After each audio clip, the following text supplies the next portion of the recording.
Hello everyone, I am the storyteller and I am here to help you today.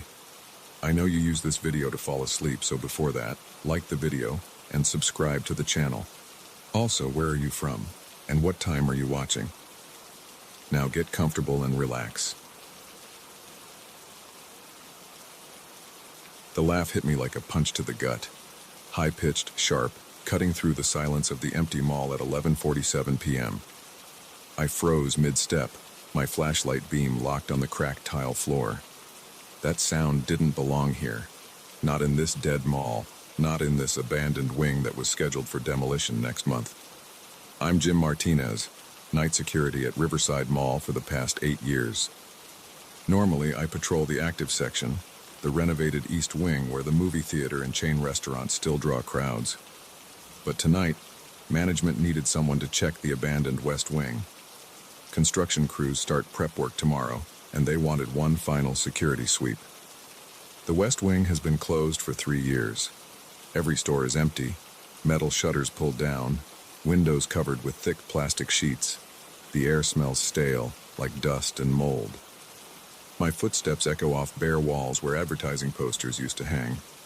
The only light comes from emergency exit signs casting everything in a dim red glow. I heard it again. A woman's laugh coming from inside Forever Young, an old clothing store about 30 feet ahead. My scalp tingled. The hair on my arm stood up. That laugh sounded wrong. Too sharp, too real for an empty building. I've dealt with trespassers before, teenagers breaking in for TikTok videos, homeless people seeking shelter. But the West Wing's been sealed tight for months. Every entrance is chained and padlocked. I checked them myself at the start of my shift. The beam of my flashlight illuminated the store's facade. The security gate was down, heavy steel links forming an impenetrable barrier. The display windows were covered with thick black plastic, taped securely around the edges. No gaps. No way in. Another laugh. Closer now. My throat went dry. Sweat formed on my forehead despite the cool air. I took a step forward, then another. The rubber soles of my boots squeaked against the floor. "Security," I called out, proud that my voice didn't shake. "This is a restricted area. Come out with your hands visible." The laughter stopped. Complete silence fell. I could hear my own heartbeat. Too fast, too loud. I moved closer to the storefront, scanning for any sign of entry. The gate was intact, the plastic sheeting undisturbed. But as I approached, I noticed something odd about the darkness behind the windows. It seemed deeper, more absolute than it should be.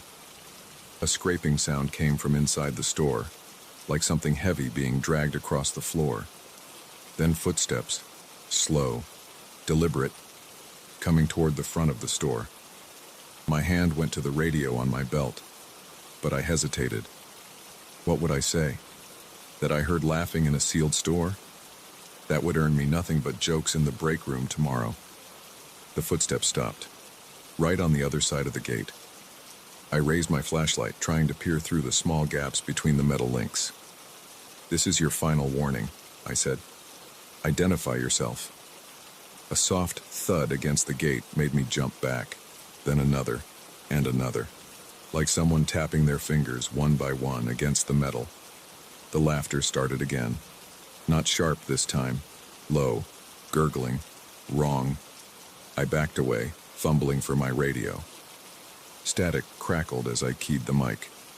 "Control, this is Martinez in the West Wing. I have a possible..." I stopped. A possible what? The tapping continued, moving across the gate from left to right. Then a sound like nails dragging across metal, sending chills down my spine. "Martinez, repeat your last," the radio squawked. "You're breaking up." The plastic sheeting behind the gate bulged outward, just slightly, like something was pressing against it. "I need backup in the West Wing," I said into the radio, "now." More static, then nothing. The radio was dead. The bulge in the plastic grew larger. The tapping stopped. In its place came a wet, sliding sound. My flashlight beam shook as my hand trembled. "Jimmy." The voice was barely a whisper, but I heard it clearly. My name. coming from behind that gate. My legs went weak. How did it know my name? I wear a name tag, my rational mind supplied. But that thought provided no comfort as I watched the plastic sheeting stretch further outward, taking on an impossible shape. Like a face pressing through a membrane, features began to form in the distorted plastic, the suggestion of eyes, a nose, a mouth stretched wide in a grin. The black material grew thinner as it stretched, becoming almost transparent. I ran. My boots pounded against the tile floor as I sprinted back the way I'd come. The laughter followed, echoing off the walls, seeming to come from everywhere at once. The emergency exit signs cast bloody light across my path. I rounded a corner and slammed into a bench, pain shooting through my hip. The flashlight flew from my hand, clattering across the floor. Its beam spun crazily before going dark. Cursing, I pushed myself up. The laughter was closer now. And footsteps, running footsteps far too fast, coming up behind me. The exit door stood at the end of the corridor, its sign burning red in the darkness. 50 feet, I could make it. Something cold brushed against the back of my neck. Like fingers, but wrong. Too long. Too cold. I sprinted harder than I've ever run in my life. The exit sign grew larger. 30 feet, 20, 10. I hit the crash bar with both hands, bursting through into the warm night air. I didn't stop running until I reached the security office in the East Wing, slamming the door behind me and collapsing into my chair. The overnight supervisor found me there 20 minutes later, still shaking. I told him I'd seen someone trying to break in, that I'd chased them off. He didn't question it, just noted it in the log and told me to finish my shift in the office. I quit the next morning. Found a new job within a week. Daytime security at a bank. Better hours. Better pay. No abandoned sections to patrol. The demolition crew started work on schedule. I drove past the mall a few times during the day, watching as they tore down the West Wing piece by piece. But I never went back at night. Never wanted to find out if that laughter was still echoing through those empty halls.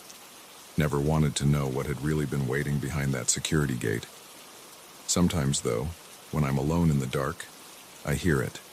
That high, sharp laugh. And I wonder, if I'd stayed just a few seconds longer, would I have seen what was stretching through that plastic?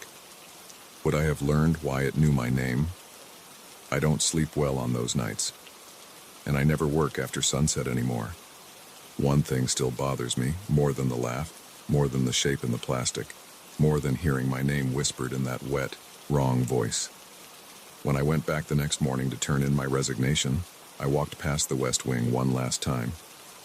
In the daylight, everything looked normal. The gate was intact, the plastic undisturbed. But there, on the metal links, I saw something that made my blood run cold. 5 distinct marks, spaced like fingers, where something had scraped across the surface. The metal was corroded, eaten away as if by acid. And next to those marks, spelled out in the same corroded pattern, "Goodbye, Jimmy." I walked out of that mall and never looked back. But sometimes when I pass by dark storefronts at night, I hurry past a little faster, and I never ever stop when I hear laughter coming from behind locked doors. They tore down the West Wing last year, built a parking structure in its place. But I won't park there. Won't even drive past it after dark, because sometimes, late at night, people still hear laughter coming from that parking structure. High, sharp laughter that cuts through the darkness like a knife. And sometimes, they say, if you listen carefully, you can hear it calling names.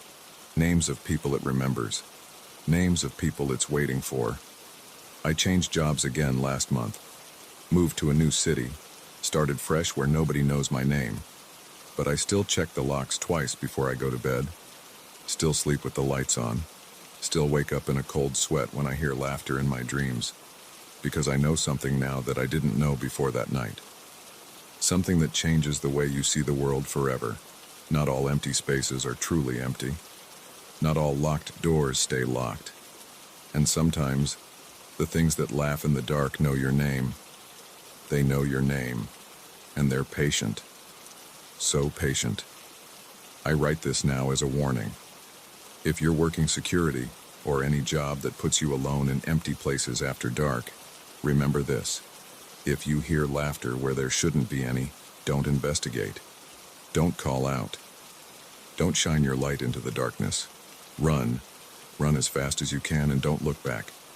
Because if you do, you might see what's following you. And once you see it, it never stops following.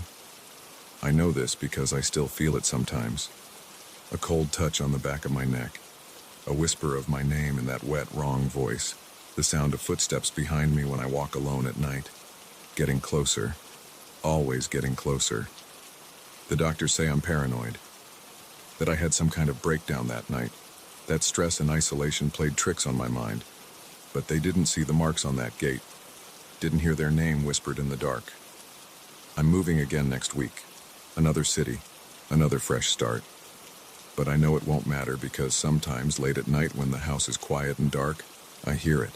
That high, sharp laugh coming from behind my bedroom door. And it knows my name. It still knows my name. I don't know how much longer I can keep running. How many more cities I can flee to. How many more fresh starts I can make. But I know one thing for certain.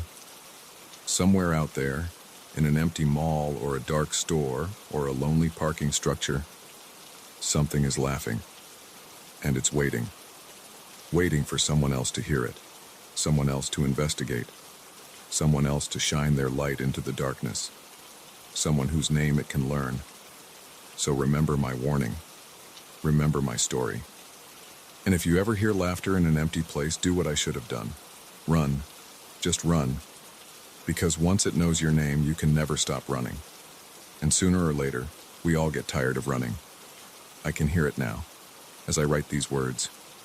That familiar laugh echoing up the stairs. Those heavy footsteps coming closer. It's time for me to run again. But I'm so tired of running. So tired. The preceding account was found on a laptop in an empty apartment in Seattle.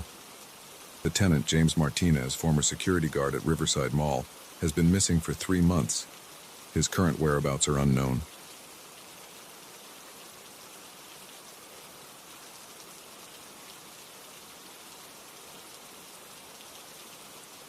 I found the first candy wrapper on Tuesday night. Just a crumpled Snickers wrapper in the corner of Unit 4B, 5th floor of the Riverside Heights complex. The building wasn't even finished yet. Bare concrete floors, exposed wiring in the walls, paint half done. Nobody should have been in there.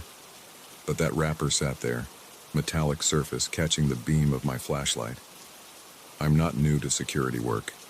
15 years on various sites, from malls to construction. When Riverside Heights hired me 3 months ago to watch their luxury apartment complex during the final phase of construction, I figured it would be an easy gig. Walk the floors, check the doors, make sure no teenagers were sneaking in to smoke or spray paint the walls. Simple. The wrapper bothered me more than it should have. Construction crews had finished that section last week. The cleaning team went through on Friday. That wrapper wasn't there during my Sunday night rounds, I'm sure of it. I picked it up, checked the expiration date printed on the back, still good for another year.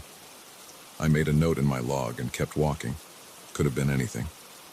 Maybe one of the contractors sneaked up for a snack. Maybe the wind blew it in through an open window.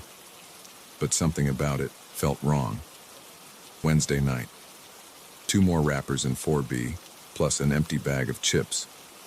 This time they were underneath the plastic sheet covering the new kitchen countertop. Someone had been there, moving things around.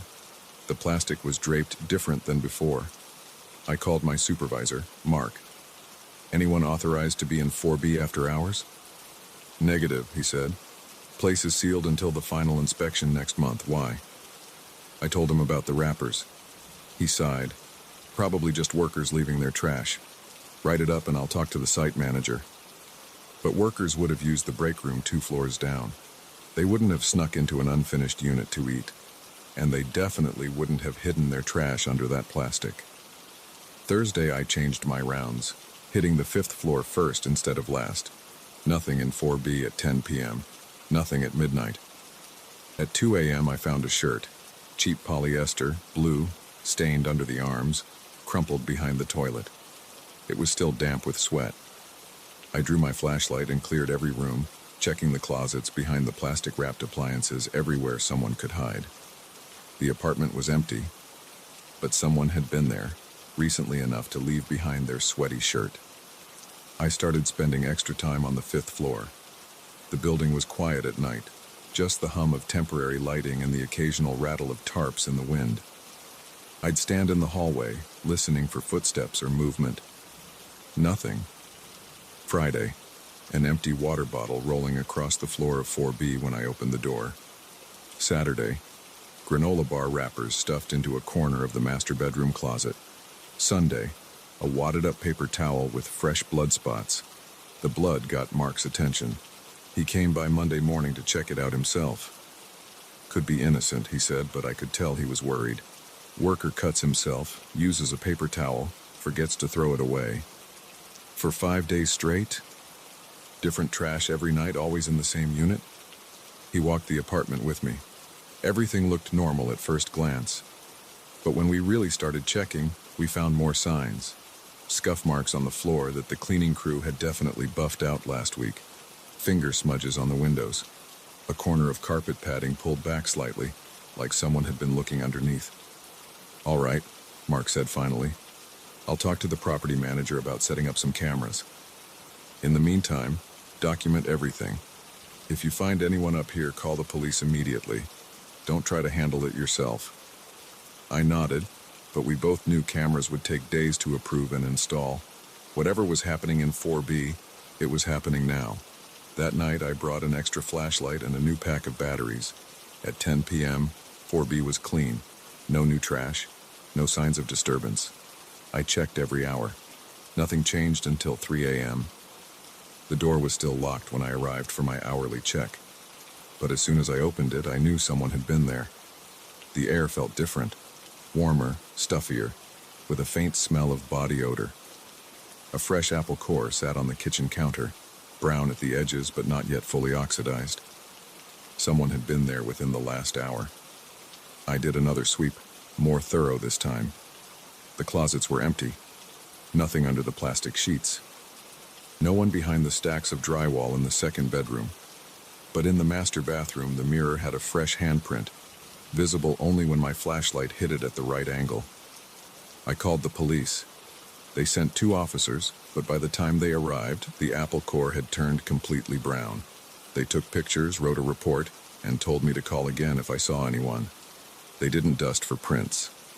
The next week was more of the same. Every night more evidence would appear between my rounds. Food wrappers, water bottles. Once a used Band-Aid with fresh blood, but never any sign of how they were getting in or out.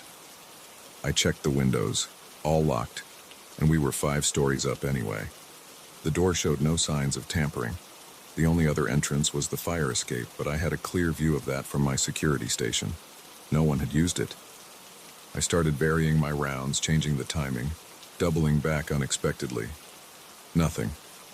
I'd find fresh signs that someone had been there, but never caught them in the act. Mark installed motion sensors on Thursday, basic ones that would send an alert to my phone.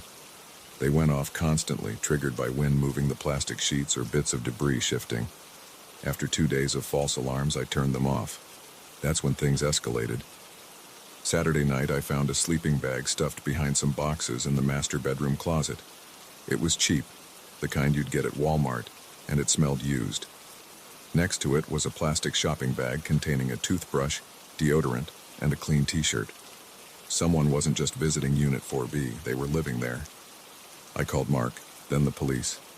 This time they took it more seriously. The sleeping bag meant someone was officially squatting. They brought in a K9 unit, but the dog just circled the apartment whining. Too many chemical smells from the construction materials, they said. The police suggested sealing the unit. Mark agreed. They changed the locks, put tamper-evident tape across the door frame, and installed a real motion sensor. A good one connected directly to the police department. 3 days passed. No alerts, no signs of entry.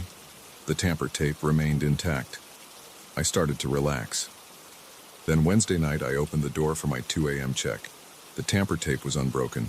The new locks were still secure, but sitting in the middle of the living room floor was a McDonald's bag, receipt still attached. Timestamp, 1:27 a.m., less than an hour ago. I backed out immediately and called for backup. 4 officers responded this time. They cleared the apartment room by room, guns drawn. Nothing. No one. Just that McDonald's bag with its impossible receipt. The officer in charge questioned me for over an hour. How secure was the building? Who had access to the keys? Had I ever fallen asleep on duty? Left the floor unattended? Given anyone unauthorized access? No, and no. I showed them my log. Showed them the security footage from the hallway. No one entering or leaving except me during my rounds. Showed them the intact tamper tape and unmarked locks. They took the McDonald's bag as evidence. Promised to dust for prints, check security footage from the restaurant, maybe get some answers. I haven't heard back. That was yesterday. Tonight's my first shift back after giving my statement. The police added extra patrols, but they can't watch the building all night. That's still my job. It's 1 a.m. now. I'm standing outside Unit 4B, key in hand. The tamper tape is intact. The motion sensor is armed. Everything looks normal. But I can hear something inside. Not much. Just the faintest scrape of movement, like someone trying very, very hard to be quiet. I should call it in. Wait for backup. That's protocol. Instead, I put my key in the lock, turn it slowly, push the door open. The living room is dark. My flashlight beam cuts through empty air, catching dust motes swirling in its path. Nothing moves. Nothing makes a sound. But there's a fresh footprint in the construction dust near the kitchen. The tread looks like cheap sneakers, and it's pointing straight at me. I step inside, letting the door swing shut behind me. The footprint is there, clear as day in my flashlight beam. Just one print, like someone took a single step and then... What? Vanished? The air feels thick, warm, recently disturbed. That body odor smell is back, stronger now, mixed with something else. Fear sweat, maybe. The kind of sour smell people give off when they're trapped. My flashlight catches something else. In the kitchen, on the counter. A piece of paper. I cross the room slowly, shoes crunching on drywall dust. It's a note, written in shaky ballpoint pen on the back of a receipt. Please, I can't leave. The paper is still warm from someone's hands. Movement behind me, just the slightest shift of weight on floorboards. I spin around, flashlight beam cutting through the darkness. For just a second, I think I see something duck into the master bedroom. A shadow. A shape. Gone too fast to be sure. I key my radio. This is Peterson. I need backup at... The lights go out. Not just my flashlight. Everything. The whole building goes dark. In the sudden silence, I hear breathing. Not mine.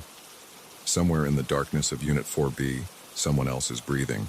Waiting. And then they start to move.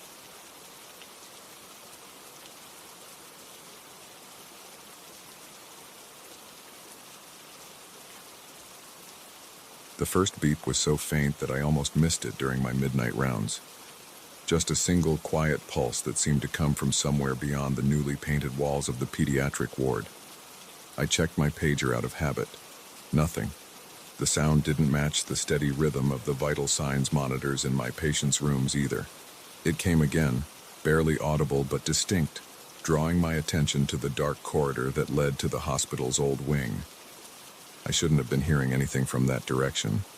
The entire section was scheduled for demolition next week, stripped bare of equipment months ago when we moved everything to the renovated wing. The hospital administration had even posted "Do Not Enter" signs at every entrance, complete with yellow caution tape that maintenance had to keep replacing because curious medical students kept tearing it down. The hallway stretched out before me, lit only by the dim emergency lights that we couldn't shut off without killing power to essential areas. My footsteps echoed against the bare walls, the standard-issue rubber soles of my white nursing shoes squeaking against the old linoleum floor. The beeping grew slightly louder as I approached, still faint but regular now. Every 3 seconds, like a cardiac monitor marking a slow, steady heartbeat. The sound led me to room 427. The number plate hung crooked on the door, half scraped clean of the previous patient's name card. The door hinges creaked as I pushed it open, the sound bouncing off the empty walls. A rush of cold air hit my face.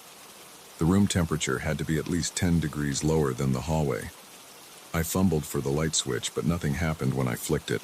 The backup generators weren't supposed to power this section anymore. The only illumination came from the hallway emergency lights and a faint blue glow emanating from the far corner of the room. I pulled out my phone and turned on its flashlight.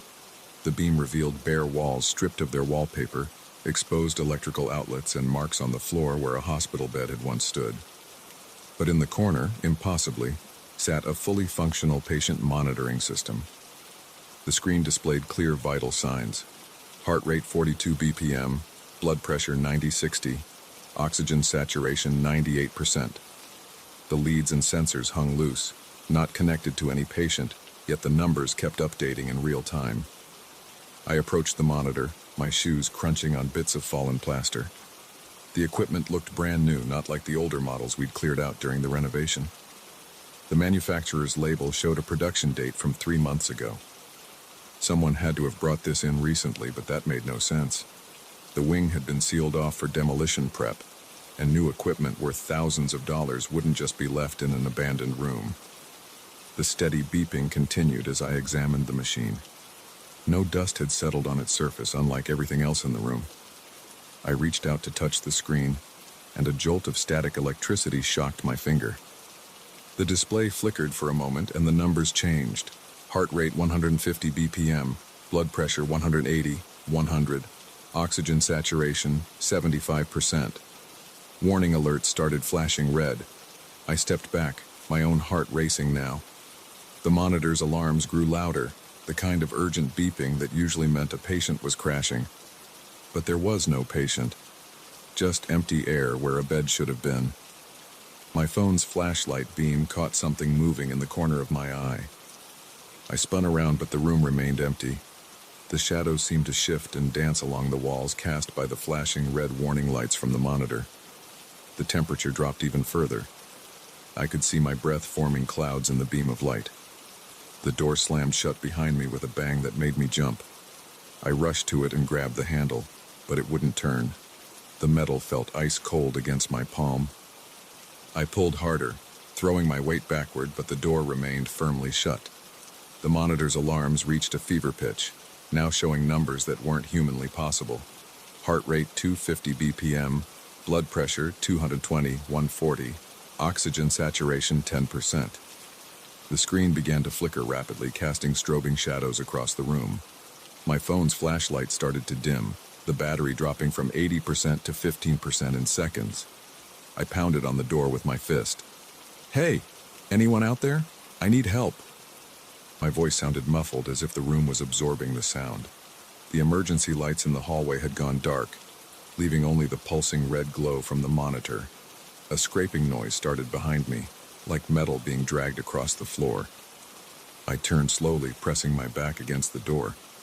In the strobing light, I saw the monitor starting to move on its own, inch by inch, sliding across the floor toward me. The leads and sensors writhed like snakes, reaching out into the empty air. My phone died completely, plunging the room into darkness broken only by the monitor's harsh red warning lights. The temperature had dropped so low that ice crystals were forming on the walls. I couldn't feel my fingers anymore, and my breath came in short, panicked gasps that froze in front of my face. The scraping sound grew louder as the monitor continued its inexorable approach. The vital signs on the screen changed again, now matching my own racing heart and elevated blood pressure exactly, though nothing was connected to me. The leads stretched out further, reaching for my chest and arms. I threw myself at the door again, slamming my shoulder against it repeatedly. The wood began to crack under the assault. The monitor was less than 3 feet away now, its sensors almost touching me. With one final desperate push, the door frame splintered, and I burst out into the hallway.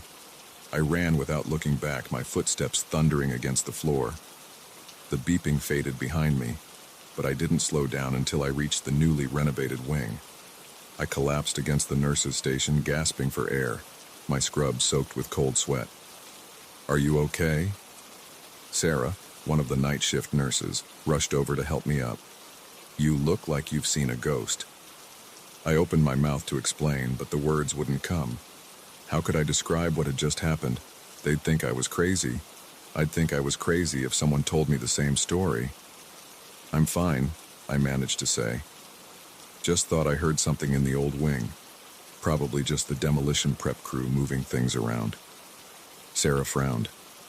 "The demo crew doesn't work nights. Nobody's supposed to be in that section at all."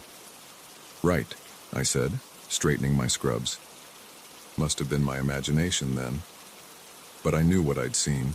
The rest of my shift passed in a blur of routine tasks and vital sign checks on real patients. Every time I heard a monitor beep, I flinched. When dawn finally arrived, I practically ran to my car. I called in sick the next night, and the night after that. On the third day, I drove past the hospital and saw that demolition had begun on the old wing. The wrecking ball had already taken down the section where room 427 had been. A week later, I finally worked up the courage to return to work. The old wing was completely gone, reduced to a pile of rubble being cleared away by heavy machinery. Nobody mentioned finding any medical equipment in the debris. The new wing hummed with activity, monitors beeping their normal rhythms, patients coming and going. I never told anyone what happened that night. Who would believe that a monitor came to life in an abandoned room, that it tried to connect itself to me, that it knew my vital signs without touching me? Sometimes I convince myself it was just stress and an overactive imagination. But late at night, when I'm alone on my rounds, I still hear phantom beeping coming from empty rooms. And I never ever investigate strange sounds anymore. The demolition team finished clearing the site last month. They're building a new parking structure where the old wing stood, but sometimes when I park my car there for the night shift, I swear I can still hear a faint beeping coming from underground. And my car's electronics always seem to act up in that spot. The radio turns to static, the dashboard lights flicker, the battery drains faster than it should. Yesterday, they installed new patient monitors in the ICU. Top-of-the-line equipment, the same model I saw that night in room 427. I requested a transfer to the day shift immediately. Let someone else deal with whatever wakes up in empty rooms at midnight. I've learned my lesson about curiosity in hospitals. Some doors should stay closed, some sounds should go uninvestigated, and some rooms should stay empty. But sometimes when I'm checking the vital signs of my patients, I notice the numbers on their monitors matching my own heart rate exactly for a split second. Just a brief glitch, there and gone so fast I might be imagining it. Probably just a coincidence. At least that's what I tell myself. And if the monitors seem to beep a little louder when I walk past, if the leads twitch slightly when I'm changing them, if the screens flicker just a bit when I touch them, well, that's just faulty equipment, right? Nothing more than electrical interference and an overactive imagination. But I keep a close eye on those monitors now. And I never turn my back on them, especially when they're turned off, because I know what can happen in empty rooms with unplugged equipment. I know what lurks in abandoned wings of hospitals, waiting for curious staff members to investigate strange sounds. And sometimes late at night when I'm trying to sleep, I wonder about room 427. What if the monitor wasn't destroyed in the demolition? What if it's still down there somewhere, buried under the concrete of the new parking structure, still beeping, still waiting, still hungry? What if it's calling out to its newer brothers and sisters up in the ICU, teaching them how to wake up, how to reach out, how to hunt? I've started looking for a new job, something far away from hospitals and medical equipment, something with no monitors, no sensors, no electronic vital signs. Because I know what I saw that night, no matter what I tell myself or others. And I know that somewhere out there, in some empty room in some quiet hospital, a monitor is beeping softly in the dark, waiting for someone to investigate. The beeping is getting louder.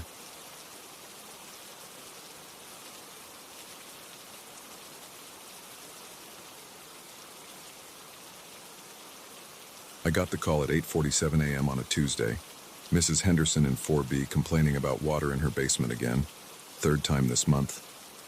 Her voice crackled through my phone, higher pitched than usual, talking about puddles appearing overnight and furniture getting ruined.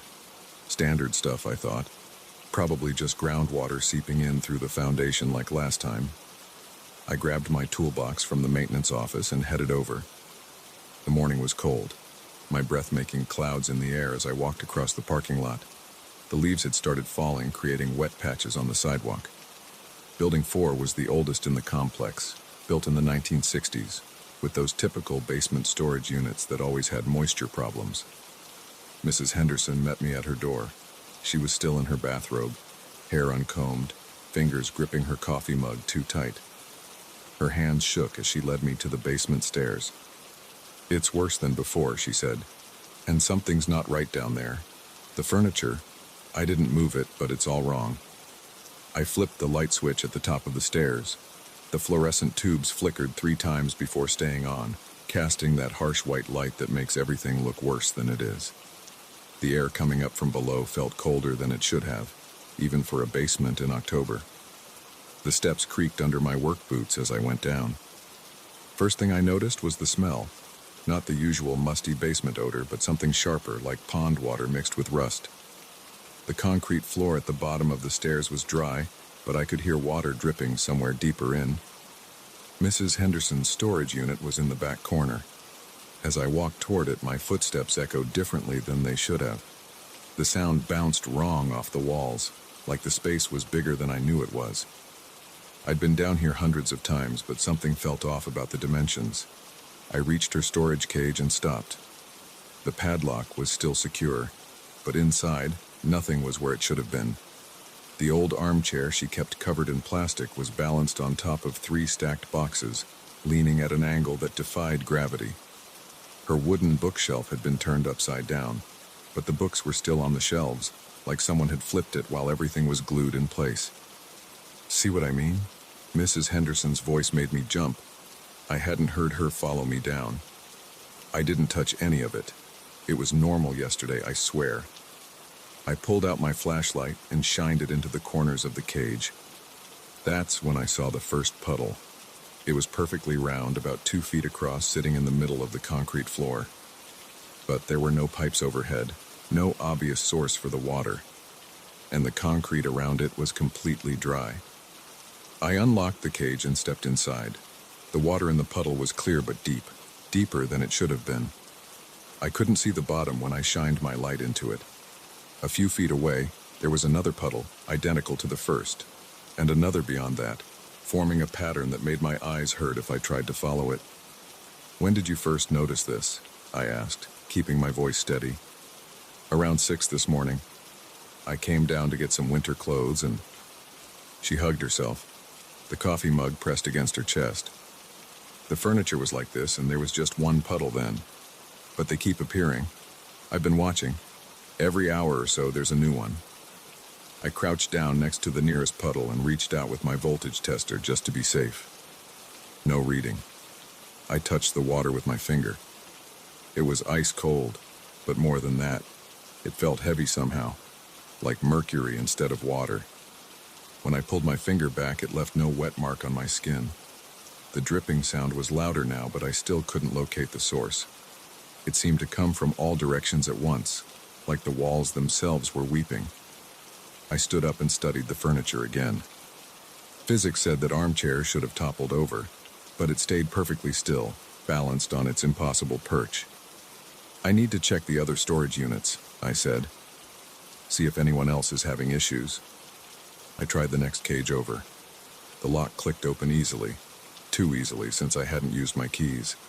Inside, the space was empty except for a single wooden chair. It sat in the center of the unit, facing the back wall.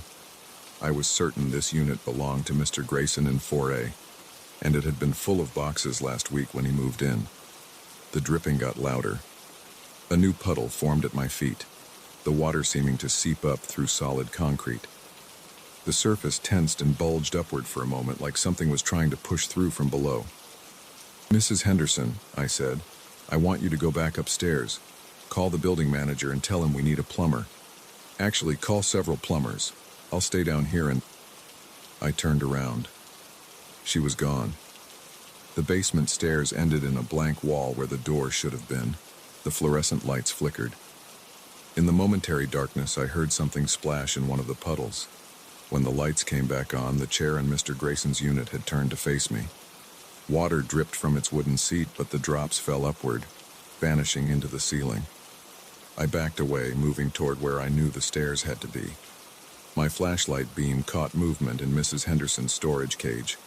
The armchair had shifted slightly, adjusting its balance on the boxes. As I watched, one of the books in the upside-down bookshelf slid out and hung suspended in the air. The temperature dropped. My breath came out in thick white clouds now. Ice crystals formed along the edges of the puddles, but the water inside stayed liquid, swirling with slow, deliberate patterns. The dripping sound had become a rhythm, like a heartbeat heard through a wall. I reached the place where the stairs should have been and pressed my hands against the concrete. It felt soft, almost organic. My fingers left indentations that slowly filled with water. The wall pulsed under my touch. A loud crack echoed through the basement. I spun around. The storage cages had begun to fold in on themselves, metal bars bending at impossible angles. Water poured from every joint and seam, but instead of falling, it flowed sideways and upward, creating geometric patterns in the air. The armchair in Mrs. Henderson's unit finally moved. It rose from its perch on the boxes, floating like a leaf in an invisible current. The plastic cover rippled and fell away, revealing upholstery that writhed like living tissue. It turned slowly until it faced me, and I saw that the pattern on the fabric had changed. It now showed dozens of tiny faces, all with their mouths open in silent screams. My flashlight flickered and died. The fluorescent lights followed, plunging the basement into total darkness. In that moment, I heard something large moving through the water. The splashing came from all directions, surrounding me. Then a sound like wooden joints creaking, and the soft scrape of furniture being dragged across concrete. I fumbled for my phone, hands shaking so badly I almost dropped it. The screen lit up, casting a weak blue glow that reached maybe 3 feet in front of me. In that small circle of light, I saw that the floor had changed. The concrete had taken on the texture of skin, rising and falling with slow breaths. The scraping sounds got closer. My phone's light caught the edge of something moving. A chair leg, a table corner, the edge of a bookshelf. The furniture was closing in, forming a circle around me. Water flowed up the walls and across the ceiling, connecting in patterns that hurt my eyes to look at. I backed up until I hit the wall where the stairs should have been. My phone screen started to flicker. In the strobing light, I saw the armchair float closer. The faces in its upholstery had begun to move, turning to track my movements. Behind it, other pieces of furniture rose into the air. Chairs, tables, shelves, all twisted into wrong angles, all moving with terrible purpose. The phone died. In the perfect darkness, I felt something cold and wet touch my shoulder. It had the texture of fingers, but too many of them, and they moved in ways fingers shouldn't move. The dripping sound had become a roar, drowning out my own panicked breathing. Then light returned, harsh and sudden. I was standing at the bottom of the basement stairs. Mrs. Henderson stood at the top, her hand on the light switch, still holding her coffee mug. "Did you find anything?" she called down. "The water damage?" I looked around. The storage units were normal. The furniture sat properly on the floor, no sign it had ever moved. The concrete was dry. But in Mrs. Henderson's unit, her armchair had been moved. It now sat facing the cage door, and a dark water stain spread across its seat cushion in the shape of a handprint. "Call a plumber," I said, surprised by how steady my voice sounded. "Actually, call several, and don't come down here again. Not alone. Not ever." I climbed the stairs quickly, trying not to run. At the top, I turned for one last look. A single puddle had formed in the center of the basement floor. As I watched, a ripple spread across its surface like something far below had shifted in its sleep. I slammed the door and locked it. Through the wood, I could hear the dripping start again, forming a pattern that almost sounded like words. Mrs. Henderson was saying something about insurance and water damage, but I barely heard her. I was already walking away, my keys jingling too loudly in my shaking hands. I had 15 other maintenance calls to make that day, but they would have to wait. I drove straight to the building manager's office and dropped my keys on his desk. "I quit," I said. He started to protest, but I was already walking out the door. In my rearview mirror, I could see Building 4 getting smaller. Just before I turned the corner, I thought I saw something dark moving behind Mrs. Henderson's basement window. It looked like water flowing upward, but it could have been a shadow. I never went back to check. 3 days later, I read in the local paper that Building 4 had been evacuated due to structural concerns. The article mentioned unusual water damage in the basement and unexplained phenomena that engineers couldn't account for. Mrs. Henderson was quoted about furniture moving on its own and strange sounds coming from below. They ended up demolishing the building. The crew that tore it down quit halfway through, claiming their equipment kept malfunctioning and they found puddles of water in sealed rooms. The basement they filled with concrete, pouring it until it overflowed, using twice as much as the space should have been able to hold. Sometimes I drive past that lot late at night. It's empty now, just a flat expanse of concrete with warning signs and chain-link fence around it. But after it rains, puddles form on the surface. Perfect circles of water arranged in patterns that don't match the way water should flow. I don't slow down when I pass by. I don't look too closely at those puddles. And I definitely don't stop to listen on quiet nights, when the only sound is water dripping in places where there shouldn't be any water at all. I've taken other maintenance jobs since then, but I always check my contract carefully now, and I never ever take calls about water in the basement.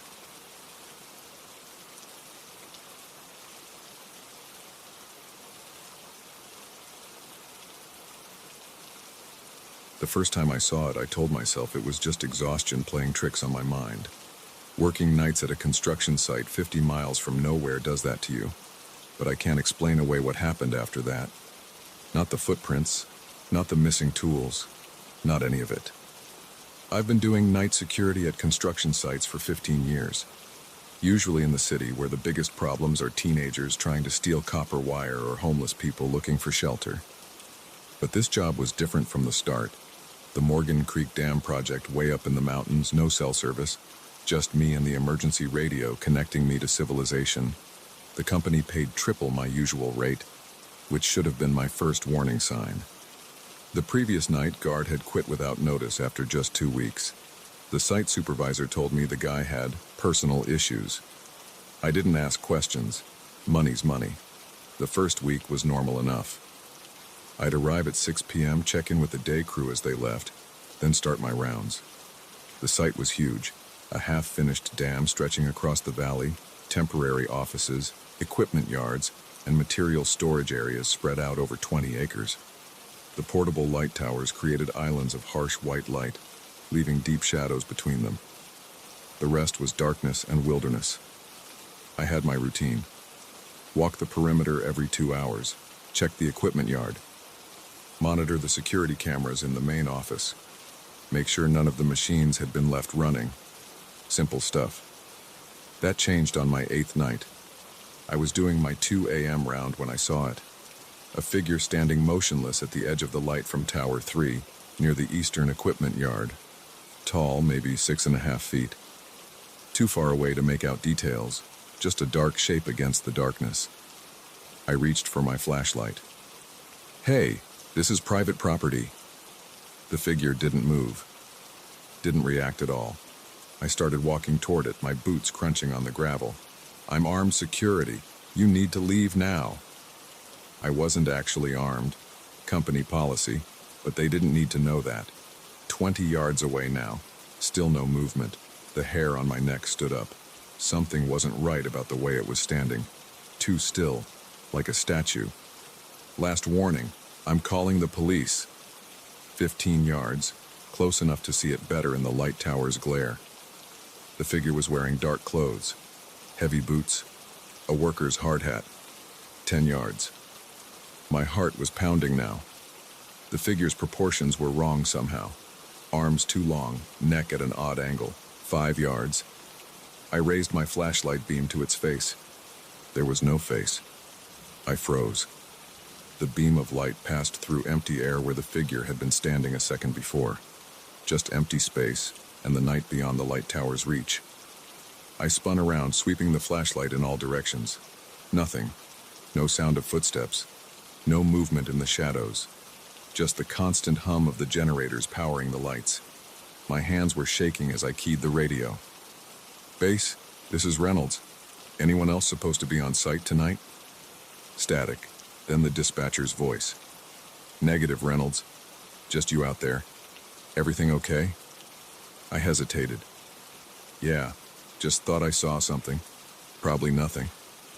I finished my rounds, checking every shadow twice. Found nothing unusual. By sunrise, I'd almost convinced myself it had been a trick of light and fatigue. Then I went to sign out in the main office and saw the mud. Footprints. Big ones. Leading from the eastern equipment yard to the office door. The mud was still wet, which made no sense.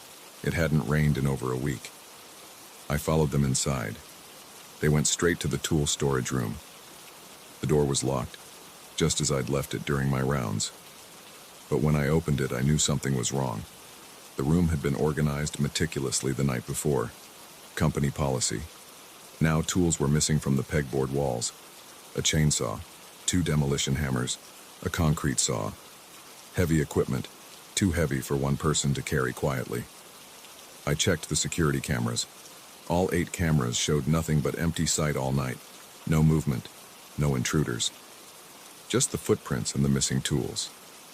I reported it to the site supervisor when he arrived. He didn't seem surprised. "Same thing happened last month," he said, not meeting my eyes. "And the month before that. Always on the night of a new moon. Always the same tools taken. They show up again a few days later, caked in mud and something else. Something that smells like rot. Why didn't you tell me this when you hired me?" He shrugged. "Would you have taken the job?" I almost quit right then. Should have quit. But the money was too good, and something about it got under my skin. I needed to know what I'd seen. The next few nights were quiet. Too quiet. No wildlife sounds, no crickets, no owls, nothing. Just the wind and the generators. I started noticing other things too. The light towers would flicker sometimes, all at once, even though they were on separate circuits. Tools would be in different places than where I'd left them, even when I was sure I'd been the only one in the storage room. Then came the scratching. I heard it first in the main office while reviewing camera footage. A slow, deliberate sound coming from inside the walls, like something with claws trying to get in. When I put my hand on the wall, I could feel the vibrations, but as soon as I pulled out my flashlight to investigate, it stopped. The scratching followed me. Every night in different parts of the site. Inside the portable toilets, under the equipment trailers, behind the steel storage containers, always stopping just before I could pinpoint it. I started taking photos of everything at the start of my shift. Tool positions, equipment locations, tire tracks in the mud, comparing them to the end of my shift. Small changes. A wrench moved 6 inches to the left. A hard hat turned around on its hook. Surveyor's stakes driven deeper into the ground. The day crew noticed nothing unusual. Whatever was happening, it only happened at night. A week after I saw the figure, I found the first message, scratched into the paint on the office door in crude, jagged letters. "Get out," the site supervisor painted over it before the day crew arrived. Didn't even ask about it. Just another thing they were trying to hide. 2 nights later, I found another message, this time carved into the wooden handle of a shovel. "We were here first." I started researching the site's history. The dam project had been delayed for years by environmental protests and legal challenges. Before that, it had been pristine wilderness. But going back further, I found references to an old mining operation in the 1880s. The records were spotty, but they mentioned an accident, a cave-in. 27 miners trapped underground. Bodies never recovered. The cave entrance had been dynamited shut. The exact location was never recorded. But looking at the old maps overlaid with the dam plans, I realized something that turned my blood cold. The eastern equipment yard, where I first saw the figure, was built right on top of where the mine shaft would have been. I brought this to the site supervisor. He refused to discuss it. Said if I had concerns about site history, I should take it up with corporate. His hands were shaking as he said it. That night, the temperature dropped 30 degrees in 10 minutes. The generators powering the light towers started sputtering. One by one, the lights went out, plunging sections of the site into darkness. I was doing my rounds when it happened. The backup batteries in the towers should have kicked in, but they didn't. My flashlight beam seemed weaker than usual, barely penetrating the darkness. Then I heard it. Footsteps in the gravel behind me. Heavy boots, slow, deliberate. I spun around. Nothing there. But the footsteps continued circling me, getting closer. The beam of my flashlight caught movement. Multiple figures emerging from the shadows. 6, 7, 8 of them, all wearing old-style mining clothes. All too tall, limbs too long. All wearing hard hats that covered their faces in shadow. They formed a circle around me, just at the edge of my light's reach. Not moving, not breathing.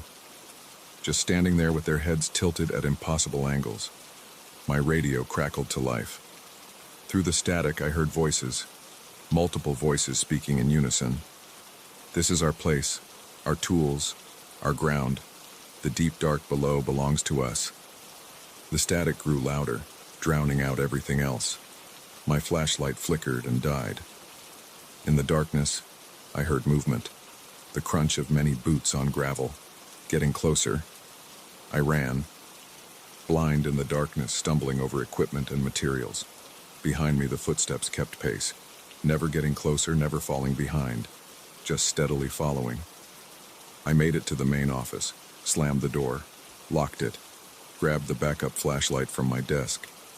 In its beam, I saw them, standing outside every window. Still not moving. Still silent. Their hard hats now tipped back, revealing faces that were nothing but black holes with teeth. The scratching started again. Not in the walls this time. Under the floor, getting louder, more intense. The whole office began to vibrate. The floorboards cracked. Mud began seeping up through the gaps. Dark, thick mud that smelled of rot and old metal. I kicked out a window on the far side from the figures and ran again. Ran until I reached my truck. Didn't stop until I was 10 miles away. I called the site supervisor from a gas station payphone. Told him I quit. They all quit, he said, sounding tired. We'll mail your final check. That was 3 months ago. The tools showed up a week later in the local police station's parking lot, caked in mud and rust and things I don't want to think about. The dam project is still going. They hired a new night guard, then another, and another. The turnover rate is high, but they keep finding people desperate enough to take the job. Sometimes I think about going back. Not for the money, but because I need to know what they are, what they want. Why they let me leave when the miners before them never got to leave. But then I remember those faces, those empty holes with teeth. And I remember what the second message said. They were there first. And maybe, in some way I don't understand, they're still there. Still working their claim in the deep dark below. Still using their tools. Still walking their rounds in the night. And I know that some questions are better left unanswered. Last week, I got a letter. No return address. Inside was a single piece of paper with words scratched into it in familiar jagged letters. We miss you, night watchman. Come back to the deep. We saved you a place. I burned the letter, changed my address. But sometimes at night, I hear scratching in my walls. And when I look out my window, I see boot prints in mud that wasn't there before. They're waiting for me. And somehow, I know that sooner or later, I'll go back. Because that's what the deep dark does to you. It gets in your head, under your skin, and it never really lets you go. But for now I work days, in the city, under the sun, and I try not to think about what walks the night rounds at Morgan Creek, or why the dam project is taking so much longer than planned, or how many more night guards will quit before they finally finish it. If they ever finish it. Some places don't want to be built on. Some grounds don't want to be disturbed. And some shifts aren't meant to be worked by the living. That's what I tell myself anyway. It helps me sleep, most nights.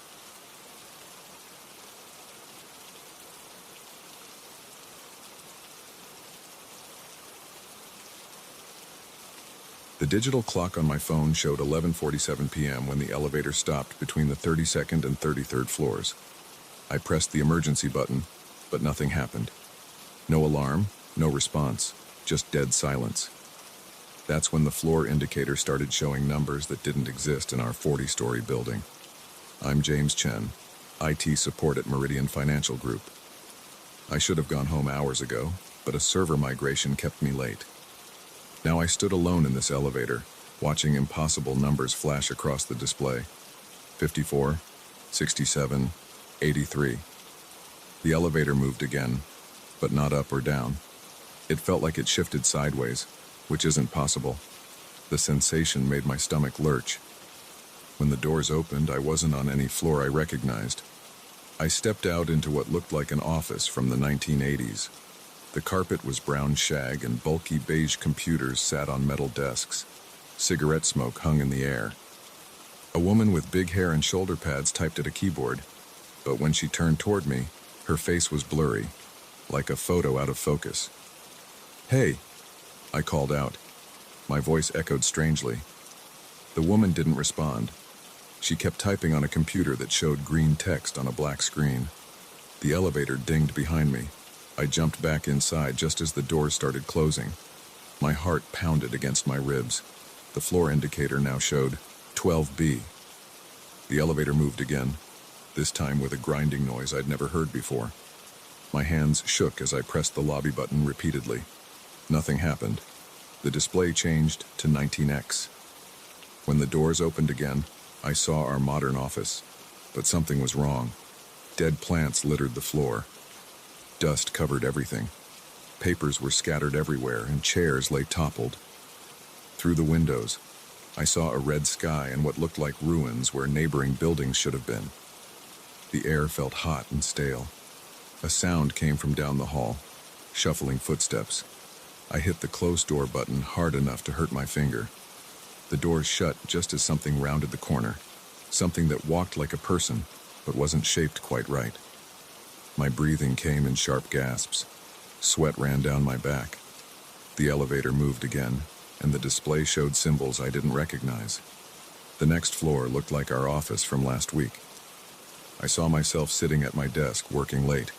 The other me didn't look up when I called out.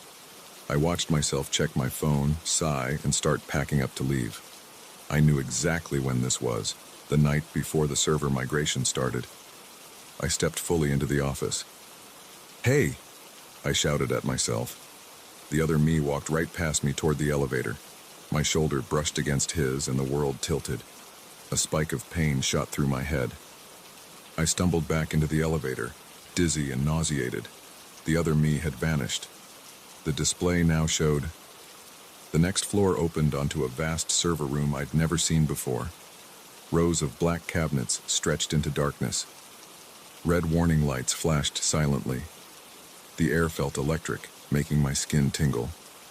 As I watched, the servers began to melt, dripping like wax onto the floor.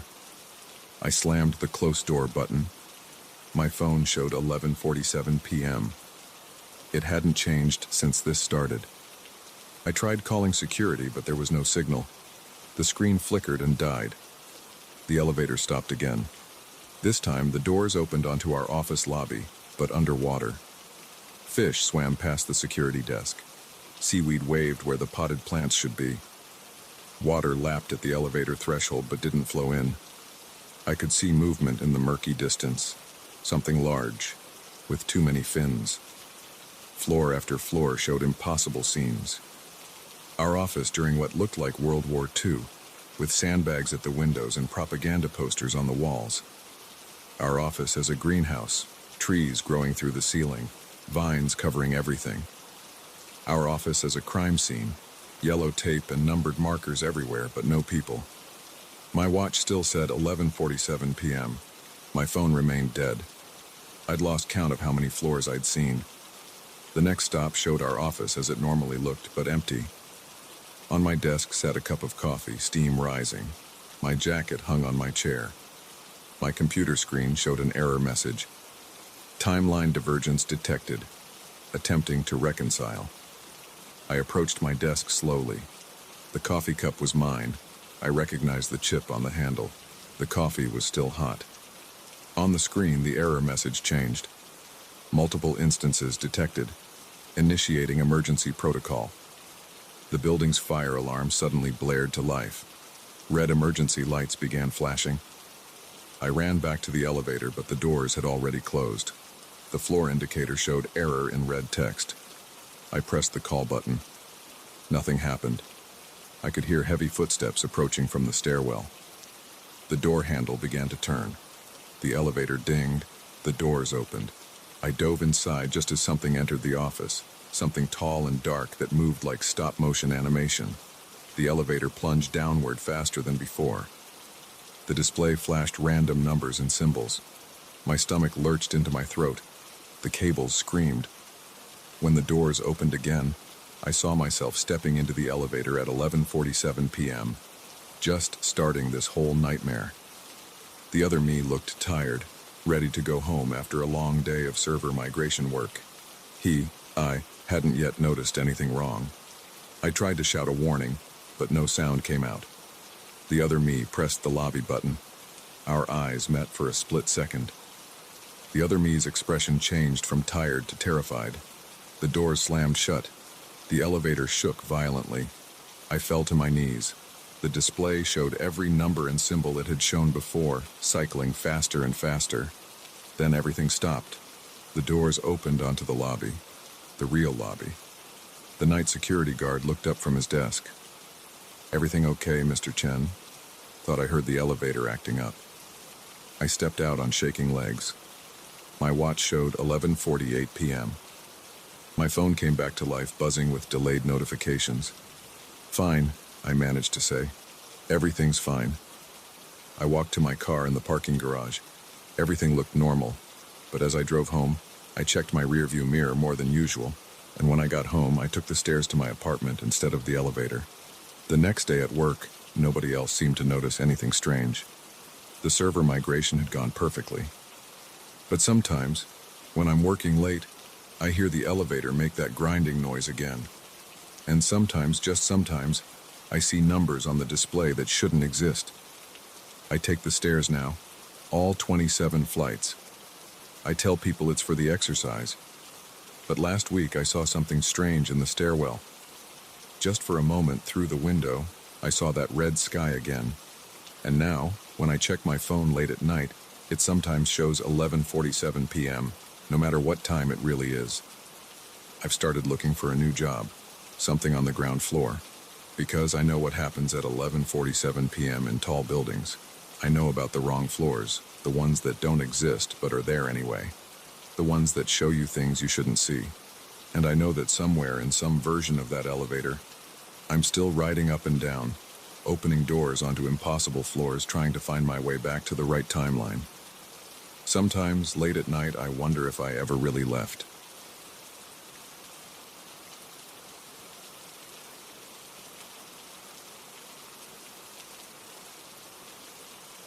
The first call came 3 weeks ago. I remember because it was my first night shift alone at Midwest Customer Solutions after training. The caller knew my mother died when I was 12. Nobody at work knew that. Nobody in my life knew that except my sister, and she passed away last year. I sit at my desk now, staring at the clock on my computer screen. It's 1:58 a.m. My hands are sweating. The phone will ring in 2 minutes. It always does. I started this job because I needed the money. The night shift paid better, and I figured dealing with angry customers at 2 a.m. was worth the extra $3 an hour. The training was basic: how to use the systems, how to talk to customers, how to follow the scripts. Everything seemed normal until that first call. The cubicle walls around me are gray and plain. The office is almost empty at this hour.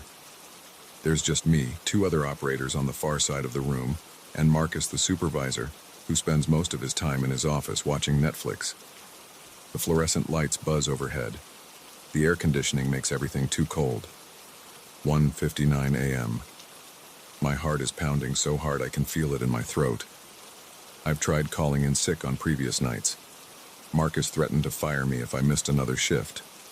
I've tried to trace the number. It always shows up as unknown. I've tried to record the calls. The recording system shows static every time. The phone rings. The same number. Unknown. My hand shakes as I move the mouse to accept the call. I have to answer. It's my job. If I don't, Marcus will write me up again. Thank you for calling Midwest Customer Solutions. This is David. How can I help you today? The voice is always the same. Female, older, scratchy, like she smokes too much. David Sullivan, 1255 Oak Street, apartment 3B. Born September 15, 1992, at St. Mary's Hospital in Chicago. My throat tightens. Ma'am, I need to know how I can assist you today.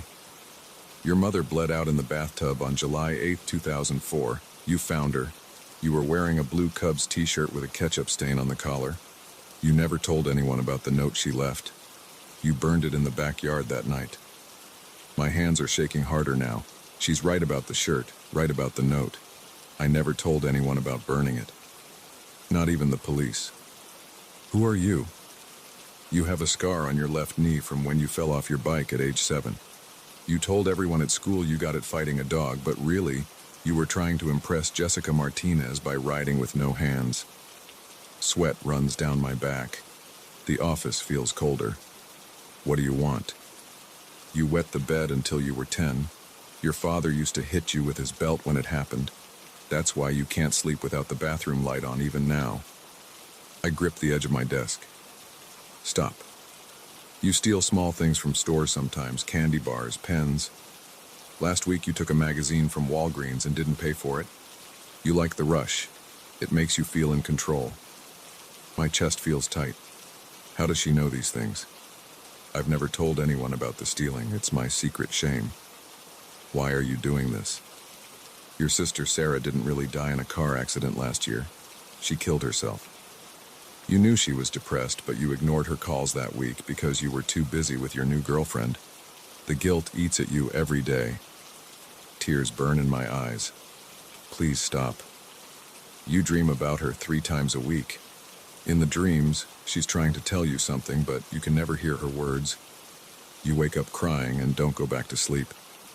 I want to hang up, but every time I've tried that before, the phone just rings again and again, until I listen to everything she has to say. Your girlfriend Emily is cheating on you with her coworker Mike. They meet at the Motel 6 on Reynolds Road every Thursday during her lunch break. You saw her car there last week, but told yourself it was someone else's. My stomach lurches. I did see Emily's car at that motel. I've been trying to convince myself I was wrong. You have $432, $17 in your checking account right now. Your rent is due in 3 days, and you're short $200. You're thinking about asking your Aunt Linda for money, but you're too ashamed because you still haven't paid her back from last time. The accuracy of these details makes me dizzy. I checked my balance an hour ago. It was exactly that amount. At age 15, you killed your neighbor's cat by accident when you were practicing driving in your dad's car. You buried it behind the garage and let everyone think it ran away. Mrs. Henderson put up missing posters for months. She cried every time she saw you. My hands are trembling so badly I can barely hold the phone. These are things I've never spoken aloud, things I've tried to forget. Stop. Please. I can't. You have a mole on your lower back that's getting bigger. You're worried it might be cancer, but you can't afford to see a doctor. Sometimes you stand in front of the mirror and take pictures of it with your phone, comparing them to see if it's growing. I touch my back instinctively. I took another picture just this morning. Who are you? How do you know these things? Your father isn't really in Florida. He's in prison in Indiana for fraud. You tell everyone he retired to Tampa because you're ashamed. You haven't visited him once in 3 years. Each revelation feels like a punch to the gut. Every secret, every shame, every hidden thing I've tried to bury. What do you want from me? You have a knife in your desk drawer. You brought it to work 2 weeks ago because you thought you might need protection from me, but you know it won't help. I look at the drawer.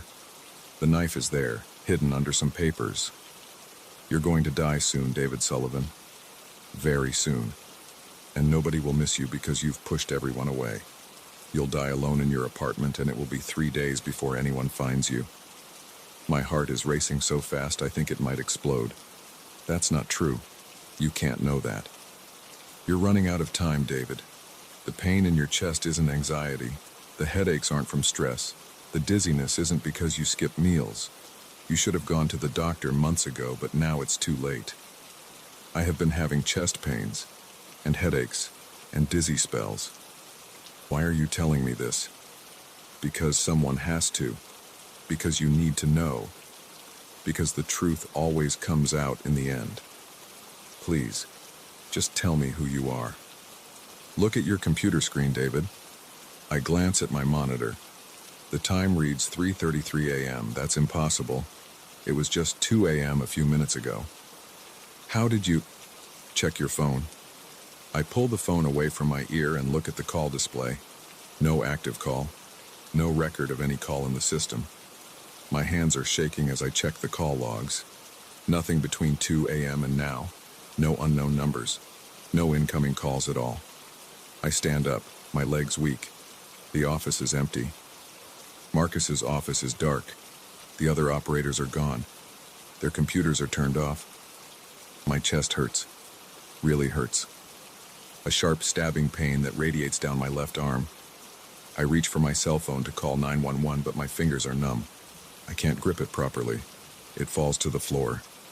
The pain is intense now, I can't breathe. The room is spinning. I try to call out for help, but no sound comes out. My knees buckle. The last thing I see is the computer screen changing. The time display disappears, replaced by text. Goodbye, David Sullivan. Say hello to your mother for me. Everything goes black. I wake up in a hospital bed 3 days later. The doctors tell me I had a massive heart attack. They say if the cleaning lady hadn't found me when she did, I would have died. I try to tell them about the calls, about the voice, about everything she knew. They give me psychiatric referrals and prescribe anti-anxiety medication. I quit my job at the call center. I move to a new apartment. I change my phone number. But every night at 2 a.m. my phone rings. Unknown caller. And every night I answer, because now I know something she doesn't. I survived. I changed the future she predicted. I'm still here, but she knows other things. New things. Things that are going to happen. Things I need to hear even though they terrify me. Last night she told me about the drunk driver who's going to run a red light tomorrow at the corner of 5th and Main at 8:47 a.m. She told me which route to take to avoid it. The night before, she warned me about the carbon monoxide leak in my new apartment building. I called maintenance. They found the problem and fixed it before anyone got hurt. I don't know if she's trying to help me or torment me. Maybe both. But I know I'll keep answering when she calls. Because sometimes the scariest things aren't the secrets from our past, but the truths about our future. The phone is ringing now. It's 2 a.m. again. I answer it. Hello, David, the voice says. Are you ready to hear what happens next? I am. God help me, I am.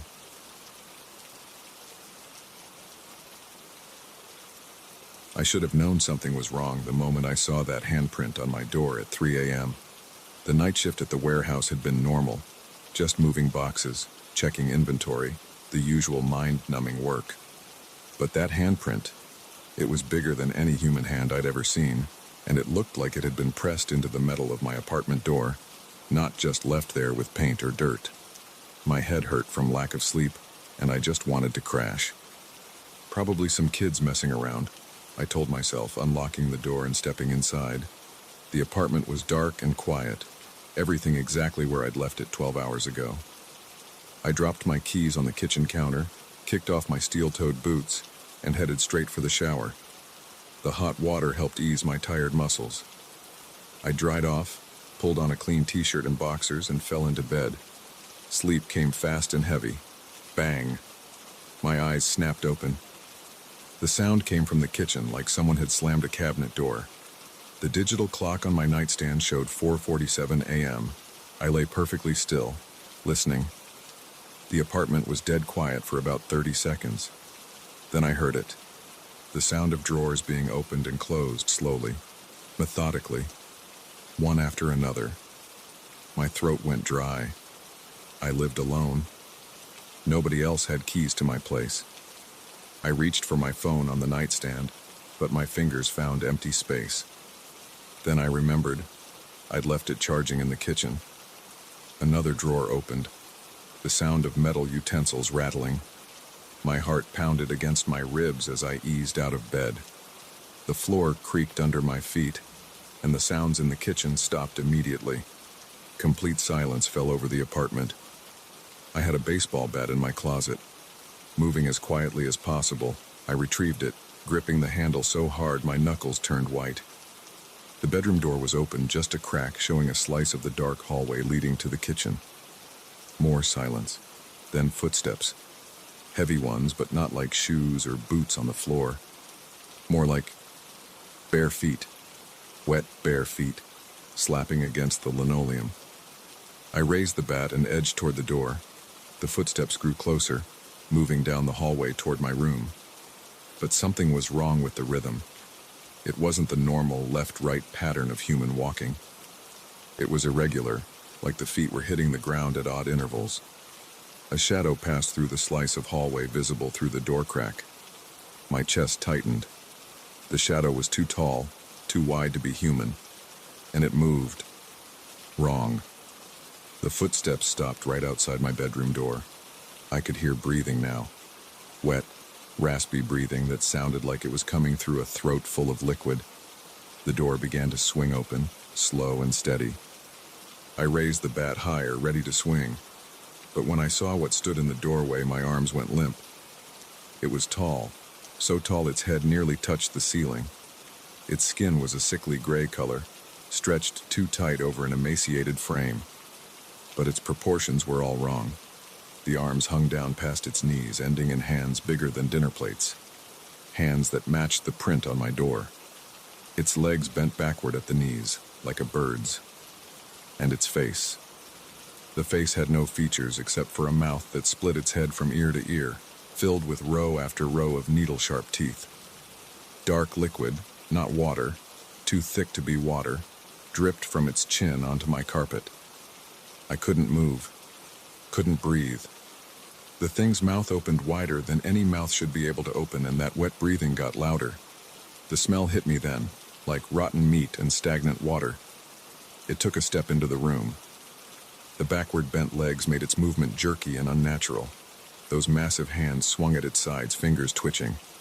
My survival instinct finally kicked in. I swung the bat as hard as I could. It connected with the thing's ribs with a solid thunk, but the bat just bounced off like I'd hit a concrete wall. The impact sent vibrations up my arms, making me drop the weapon. The creature didn't even flinch. Instead, it reached for me with one of those huge hands. I ducked under its arm and ran. My shoulder slammed into the doorframe as I bolted past it, but I barely felt the pain. Pure adrenaline drove me down the hallway toward the front door. Behind me, I heard it moving. Those wet footsteps speeding up, getting closer. I reached the front door and grabbed the handle. It didn't turn. The door wouldn't open. I looked down.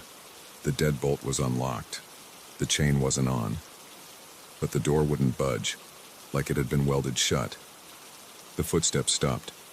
Hot breath hit the back of my neck, smelling like decay.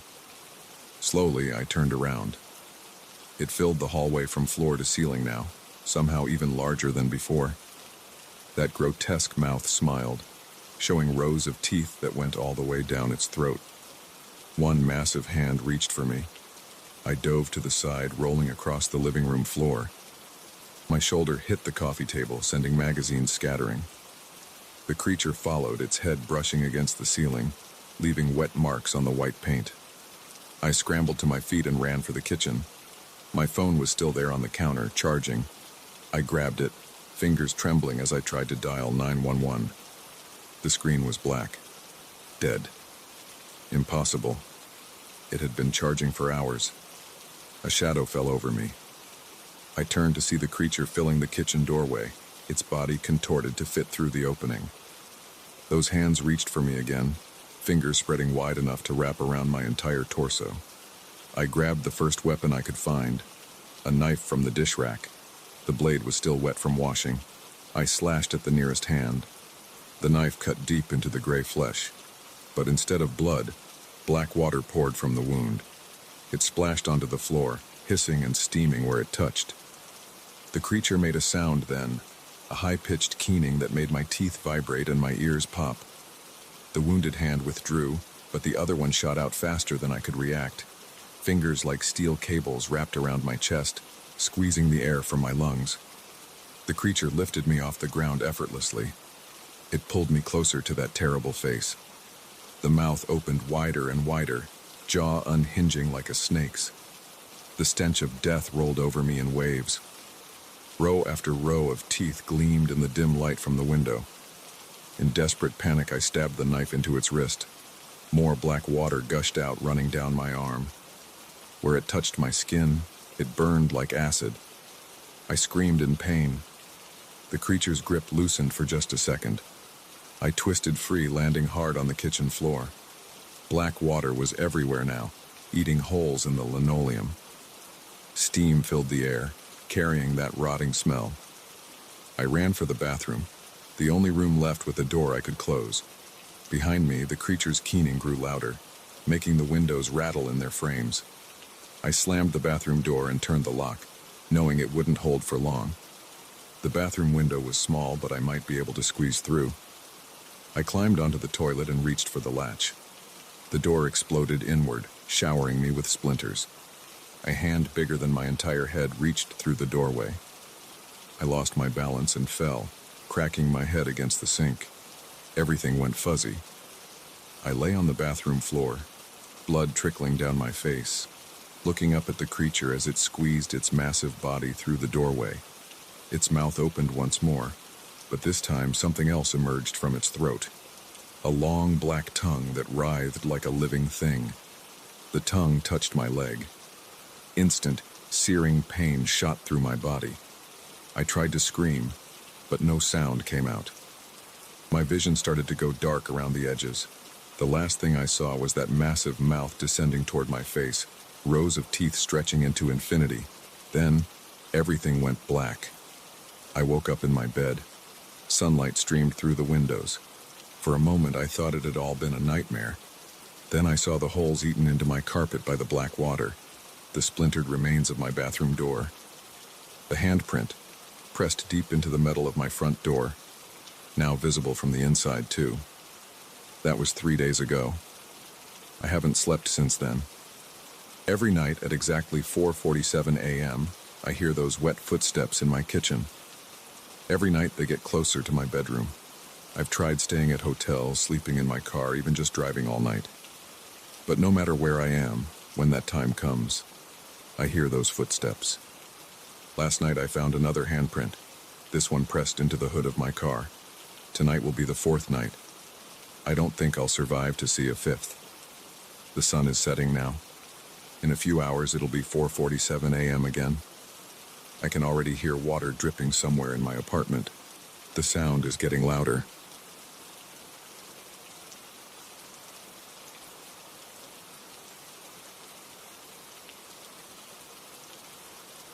The crickets stopped first, then the frogs. In the 3 years I'd lived here, that had never happened. I stood in my backyard at 11:47 p.m., holding Max's leash, watching him stare at the tree line. His hackles were up. Every muscle in his German Shepherd body was rigid. I checked my phone again, 11:48 p.m. The silence pressed against my ears. No wind, no rustling leaves, nothing. "Come on, buddy," I said. My voice sounded too loud in the quiet. "Do your business so we can go inside." Max wouldn't move.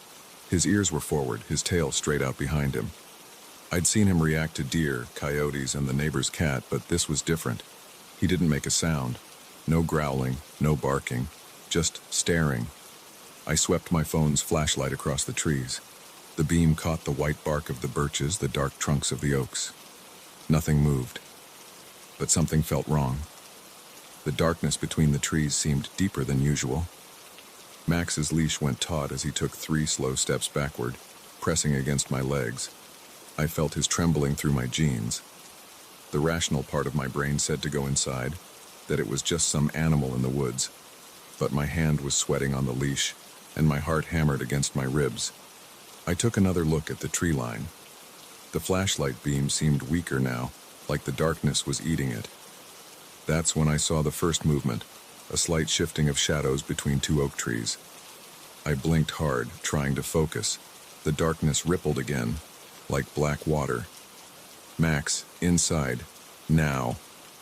I started backing up toward the house, trying to keep my eyes on the trees. The motion stopped, but I could feel something watching us. The pressure of its attention made my skin crawl. We were 15 feet from the back door when Max let out a whimper. Not his usual whine for attention or food. This was a sound of pure fear. I looked down at him for just a second. When I looked back up, the darkness between the trees had changed. It had shape now, and depth, like a hole had opened in the world. My hands shook as I fumbled with the keys to the back door. The metal clinked loudly in the silence, too loudly. The shape in the trees shifted again. It seemed closer, though I hadn't seen it move. I got the door open and pushed Max inside. As I followed him in, I heard something that made my blood run cold. Footsteps in the grass behind me. Not animal footsteps. They were too deliberate, too heavy, and they were getting closer. I slammed the door shut and locked it, then hit every light switch I could reach. The kitchen and living room blazed with light. Max ran to the corner and crouched there, trembling. I grabbed my phone to call someone. The police? What would I tell them? That the darkness was walking? The screen showed no signal. Not low bars. No signal at all. I tried the landline. Dead silence. No dial tone. Something scraped against the back door. A long, slow sound, like nails on wood. I backed away, keeping my eyes fixed on the door. The scraping moved to the window. Then it stopped. The kitchen lights flickered once, twice. Max whimpered again. I ran to my bedroom and grabbed the baseball bat from under my bed. When I came back to the kitchen, all the lights were still on, but they seemed dimmer. The air felt thick, hard to breathe. The scraping sound started again, this time at every window at once, like whatever was out there had split into multiple things. Or maybe it had always been multiple things and they'd just been waiting. I checked my phone again, 11:52 p.m. Only 5 minutes had passed since we'd been outside. It felt like hours. The lights flickered again, longer this time. In the moments of darkness, I heard something new, a sound like wet cloth being torn coming from the walls. When the lights came back on, the windows were completely black. Not just dark, black. Like they'd been painted over. Max started growling. The first aggressive sound he'd made all night. He was staring at the ceiling. I looked up and my throat closed up. The darkness was seeping through the corners where the walls met the ceiling, like black ink spreading through water. I grabbed Max's collar and pulled him toward the front door. We had to get out, had to get to the car. But when I opened the front door, there was only blackness. Not night darkness. This was absolute. It swallowed my flashlight beam completely. We retreated to the living room. The darkness was coming through every crack now, pooling on the floor like oil. The lights were barely working, creating islands of dimming yellow in the growing dark. Max's growl turned into a series of sharp barks. He was facing the kitchen doorway. I turned, raising the bat. Something stood in the doorway. It was roughly human-shaped, but wrong. Too tall, too thin. Its edges weren't solid. They shifted and wavered like smoke. But its center was the darkest thing I'd ever seen, darker than the blackness around it. It took a step forward. The sound its foot made on the hardwood floor was wet, heavy. Max's barking stopped abruptly. When I glanced at him, he was frozen, every muscle locked. The thing in the doorway tilted what might have been its head. The movement was jerky, unnatural, like it was trying to mimic human motion but didn't quite understand how it worked. My back hit the wall. I hadn't realized I was moving backward. The bat felt useless in my hands, but I gripped it tighter anyway. The thing took another step. The lights dimmed further. I could feel its attention on me, like physical pressure. The air grew colder. It raised what might have been an arm. The limb stretched longer than any human arm could, reaching toward me. Its fingers were too long, too numerous. They moved like tentacles. Max suddenly unfroze and launched himself at the thing, teeth bared. His jaws snapped shut on empty air as the figure dissolved into smoke. For a moment, I thought it was gone. Then the smoke rushed forward, surrounding Max. His angry barks turned to yelps of pain, then silence. The smoke pulled back. Max lay on the floor, not moving. No! I swung the bat through the smoke. It passed through with no resistance. The temperature dropped another 10 degrees. My breath came out in white clouds. The smoke reformed into the figure, closer now. Close enough that I could see there was depth to its darkness, like looking into a well that went down forever. The cold radiating from it burned my skin. I tried to run, but my legs wouldn't move. The figure reached for me again. Its fingers brushed my cheek, sending jolts of icy pain through my skull. Images flashed through my mind. Endless darkness. Shapes that couldn't exist. A hunger older than time. The lights went out completely. I felt more fingers on my face, my neck, my chest. Each touch was like being stabbed with an icicle. The thing was all around me now. I couldn't see it in the darkness, but I could feel it. Could feel its hunger. My heart was beating so fast it hurt, I couldn't breathe. The cold was inside me now, spreading through my veins. My thoughts were getting sluggish. Something warm pressed against my leg. Max. He was up, pressing close, whining softly. The sound cut through the fog in my head. I swung the bat again, this time with all my strength.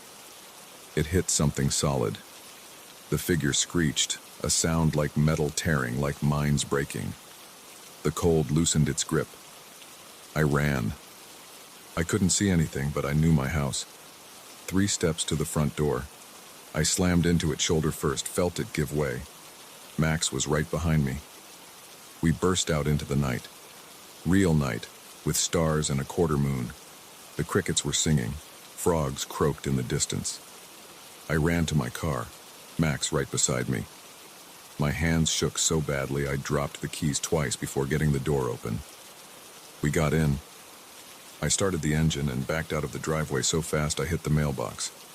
As we sped away, I looked in the rearview mirror. My house was dark, but it was just regular darkness. The thing was gone. Or at least, I couldn't see it anymore. I drove to a motel 50 miles away. Paid cash. Max wouldn't leave my side, not even to eat or drink.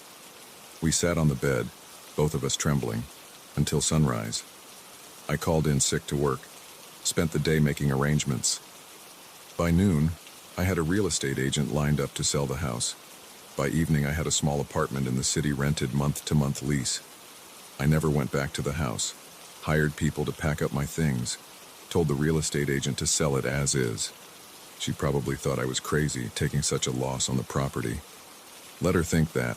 It's been 6 months. Max and I live in the apartment now. The city noises bother him sometimes. Sirens, traffic, people. But he doesn't complain. Neither of us misses the quiet of the countryside. Sometimes when I can't sleep, I think about that night. About what would have happened if Max hadn't gotten up when he did. About what that thing wanted, what it was. But mostly, I try not to think about it at all. I keep the lights on at night, and when I hear the crickets through my apartment window, I'm grateful for the noise. Max still sleeps pressed against my leg. Sometimes he whimpers in his sleep, and I wonder if he dreams about it. I wake him up when he does that. Better not to let those dreams run their course. I check the local news from my old town sometimes. 3 houses in my old neighborhood have gone up for sale in the past 6 months. All sold well below market value. All the families moved out in a hurry. I wonder if they saw it too. If it's still there, hiding in the darkness between the trees, waiting. But I won't go back to find out. Some questions are better left unanswered. The crickets are chirping outside my window right now. Max is sleeping peacefully for once. The city lights shine through my blinds, keeping the darkness at bay. That's enough. It has to be enough. But sometimes when I'm almost asleep, I feel phantom fingers on my face, cold as death. And I wonder if it followed us. If it's just waiting for the right moment, for me to let my guard down. So I keep the lights on, and I listen to the crickets. And I try to convince myself that as long as I can hear them, everything is okay. But I know better now. I know that when the crickets stop, the real darkness begins.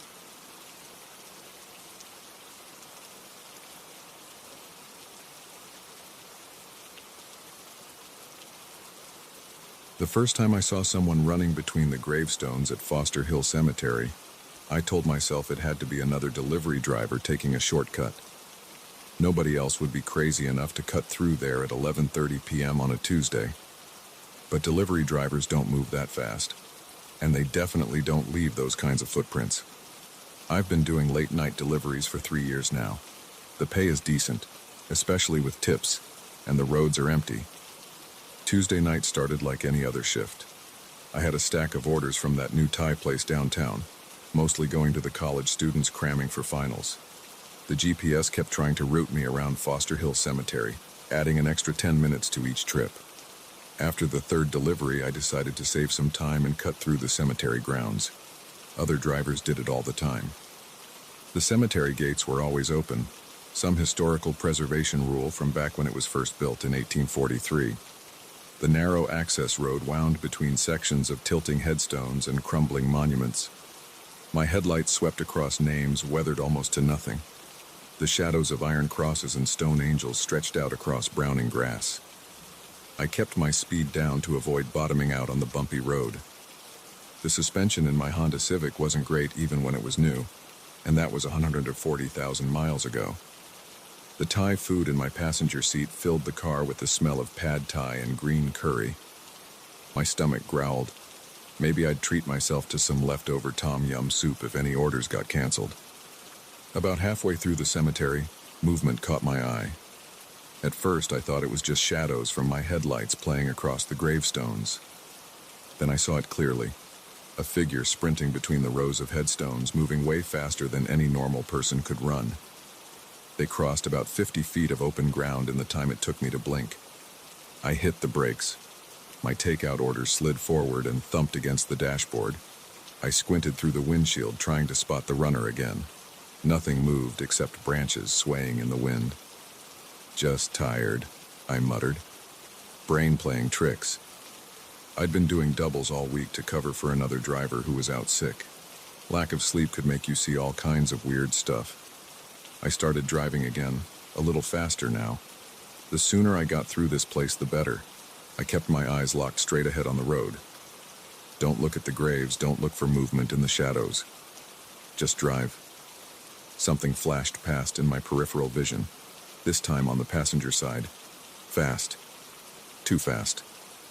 Like a video being played at double speed, I jerked the wheel and nearly clipped a marble headstone. My heart hammered against my ribs. I couldn't help looking this time. In the red glow of my brake lights, I saw a trail of footprints in the frost-covered grass. They led straight toward my car, stopping just a few feet from the passenger door. The prints were deep, like whoever made them had been running hard. Really hard. I hit the gas. The engine whined as I accelerated down the narrow cemetery road, not caring about the suspension anymore. I kept checking my mirrors, but all I could see were shadows and stone monuments in the fading red glow of my taillights. The rest of my shift was a blur. I delivered the Thai food on autopilot, barely registering the customers or their tips. By the time I finished my last order at 2 a.m., I'd almost convinced myself I'd imagined the whole thing in the cemetery. Sleep deprivation could do strange things to your mind. I pointed my car toward home, taking the long way around Foster Hill. No more shortcuts tonight. The roads were empty except for the occasional semi-truck. My eyelids felt heavy. Just 15 more minutes and I'd be home in bed. A few blocks from my apartment, I had to stop for gas. The fluorescent lights of the gas and go made everything look harsh and artificial. I was the only customer. The night clerk didn't even look up from his phone when I went inside to pay.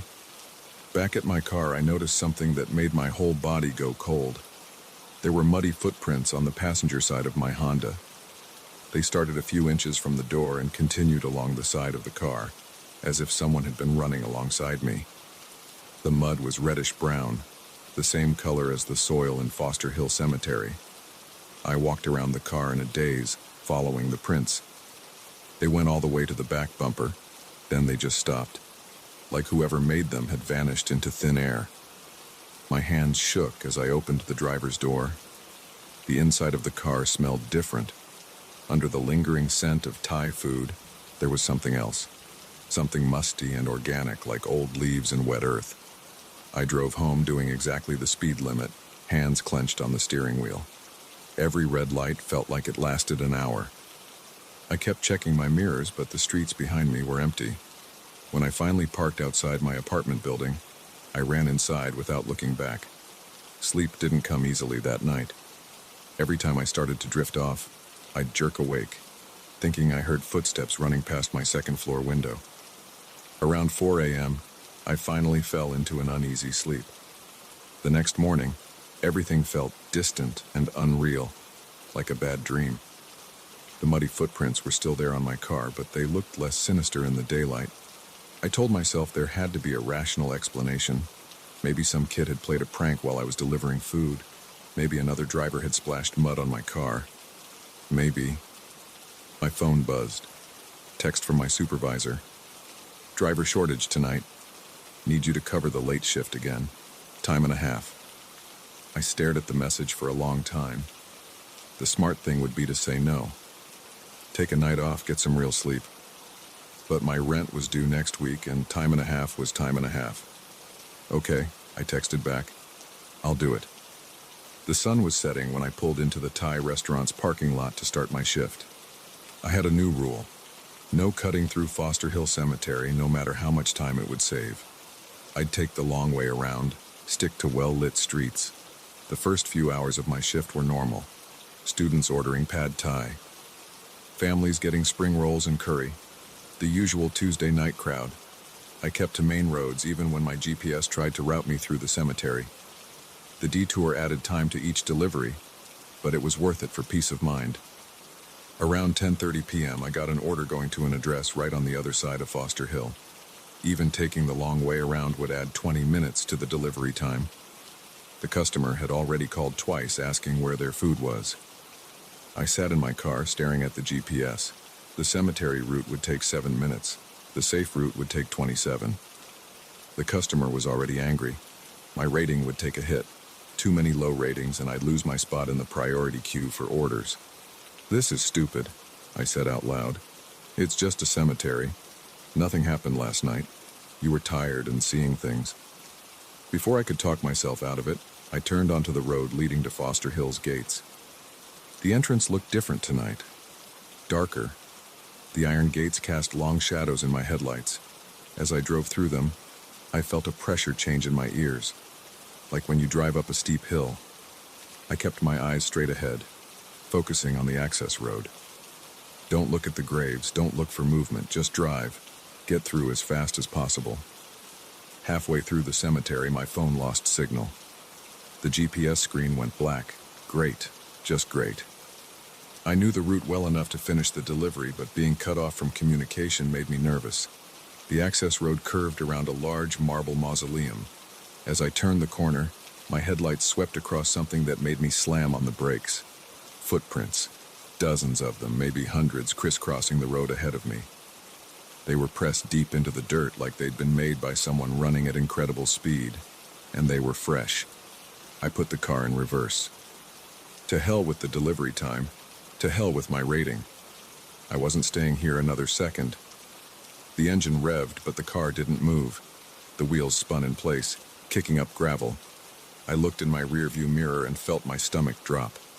More footprints were appearing on the road behind me, materializing out of nowhere one after another, getting closer to my car.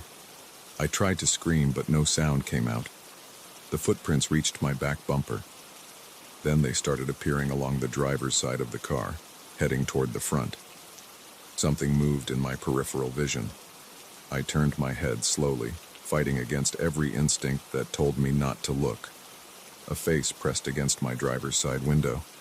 A human face, but wrong. The skin was gray and sunken. The eyes were completely black. The mouth was stretched into an impossibly wide grin, showing too many teeth. I threw the car into drive and floored it. The tires caught traction and shot forward. In my side mirror, I saw a figure running beside the car. It was keeping pace easily, even though my speedometer showed 40 miles per hour. 50, 60. The figure's movements were wrong. Its legs pumped too fast, like a video being played at triple speed. Its arms swung at impossible angles. But it matched my car's speed exactly, staying right alongside me. I reached the cemetery gates doing 70. As I shot through them, the figure disappeared, just vanished between 1 second and the next. In my rearview mirror, I could see Foster Hill Cemetery receding into the darkness. Nothing moved between the graves. My phone came back to life, GPS rerouting to account for my new position. The pressure in my ears released. Normal street sounds filtered back in. Distant traffic, a dog barking, the hum of power lines. I pulled into a gas station parking lot and sat there shaking for 20 minutes. When I finally worked up the courage to look, there were fresh footprints all along the side of my car. They started at the back bumper and went all the way to the front wheel well. The mud was still wet. I called my supervisor and told him I was done for the night. Family emergency. He wasn't happy, but I didn't care. I drove straight home, taking main roads the whole way. Every time I stopped at a red light, I checked my mirrors for running figures. That was 3 days ago. I haven't gone back to work. Haven't answered my supervisor's calls. The footprints are still on my car. I can't bring myself to wash them off. Sometimes at night I hear running footsteps outside my apartment. Fast footsteps. Too fast. I found a new job today, stocking shelves at a grocery store. Day shift only. The pay isn't as good as deliveries, but at least I never have to drive through Foster Hill Cemetery again. But here's the thing that really scares me. I keep getting notifications from my delivery app, even though I deleted it from my phone. Orders going to addresses on the other side of the cemetery.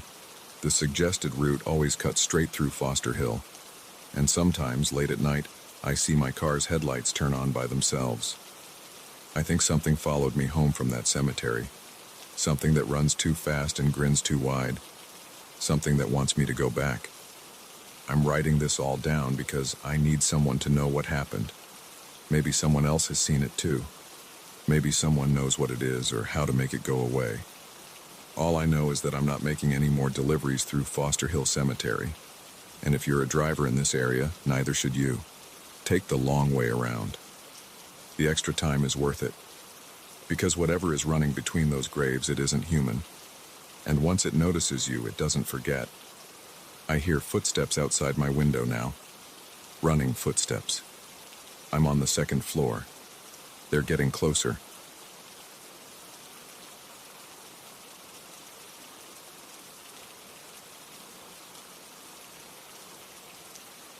I heard the footsteps again last night. They were right above my head, clear as day, walking back and forth across the roof of the Riverside office building. The thing is, I've worked here as a janitor for 8 years, and I'm the only one with access to that roof. The door stays locked. I check it 3 times every night, but someone or something keeps getting up there anyway. It started 3 weeks ago. I was doing my usual night rounds, checking all the doors and windows before leaving at 11 p.m. That's when I first noticed the cigarette butts scattered near the air conditioning units on the roof. They weren't there during my morning inspection. Marlboro Reds. I don't smoke. I sweep them up, dump them in my garbage bag, and double-check the roof access door. The heavy steel door is secured with both a deadbolt and a padlock. The keys hang on my belt loop. Master set number 4, issued to me by building management when I started this job. Nobody else has copies. I've asked. The next night, more cigarette butts and footprints in the gravel. Size 11 or 12 work boots. different from my size 9 sneakers. I take pictures with my phone and send them to my supervisor, but he just tells me to make sure I'm locking up properly. I am. Every single night. Tonight started like any other. I arrived at 3 p.m. for my shift, collected my cleaning supplies from the basement storage room, and started working my way up from the ground floor. 20 floors of offices all the same. Empty cubicles, conference rooms, break areas. Vacuum the carpets, empty the trash, clean the bathrooms, wipe down surfaces. The routine is mindless but comforting. The building empties out around 6 p.m. By 7 it's just me and the hum of the fluorescent lights.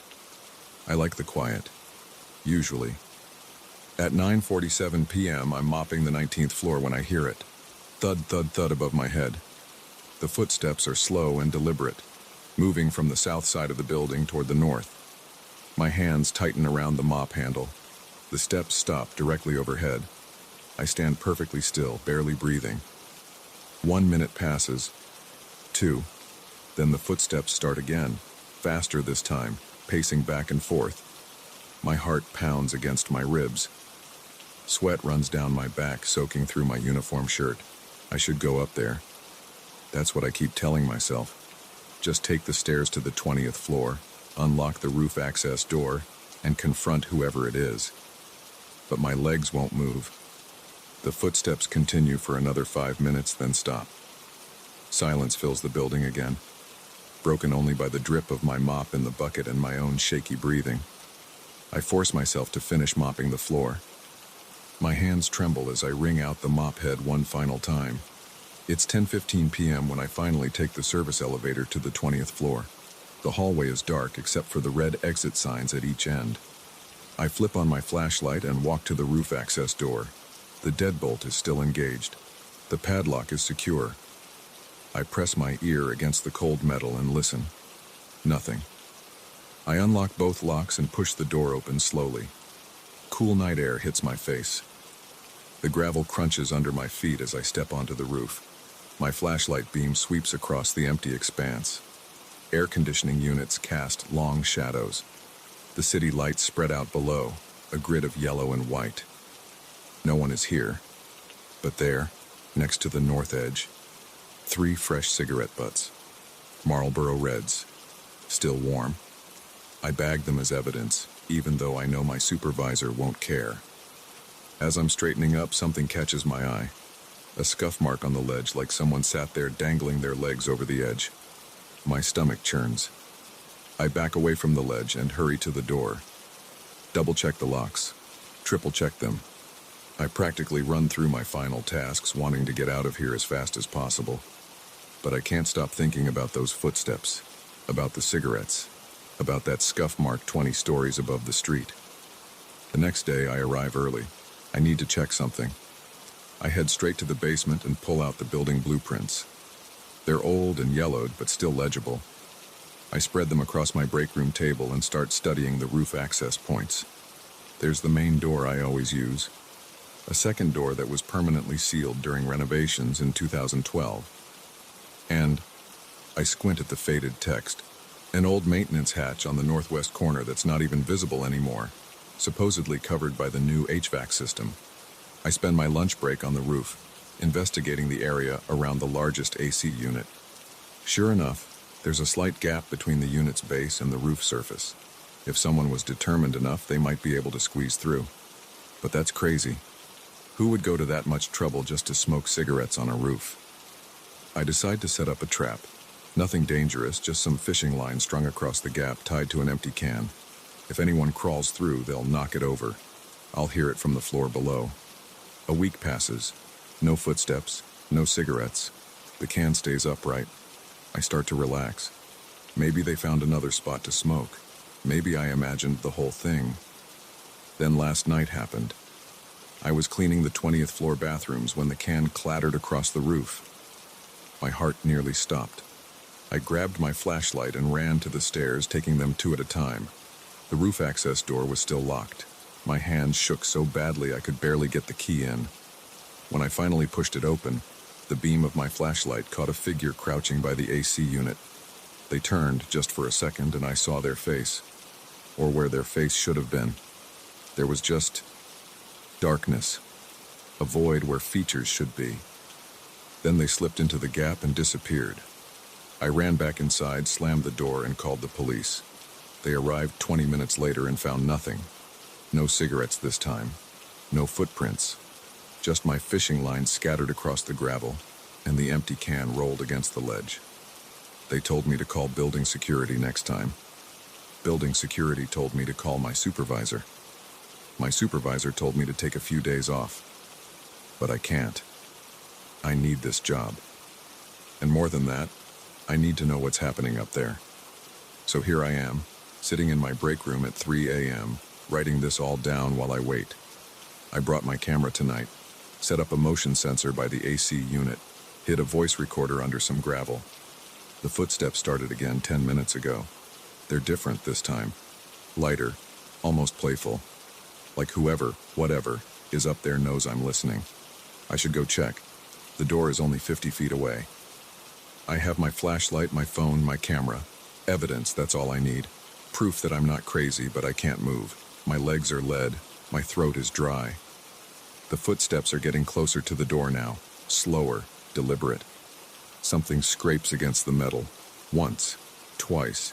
The handle turns. I know I locked it. I always lock it. But the handle is turning and there are shadows under the door. They come through the walls. They always came through the walls. I should have checked the walls.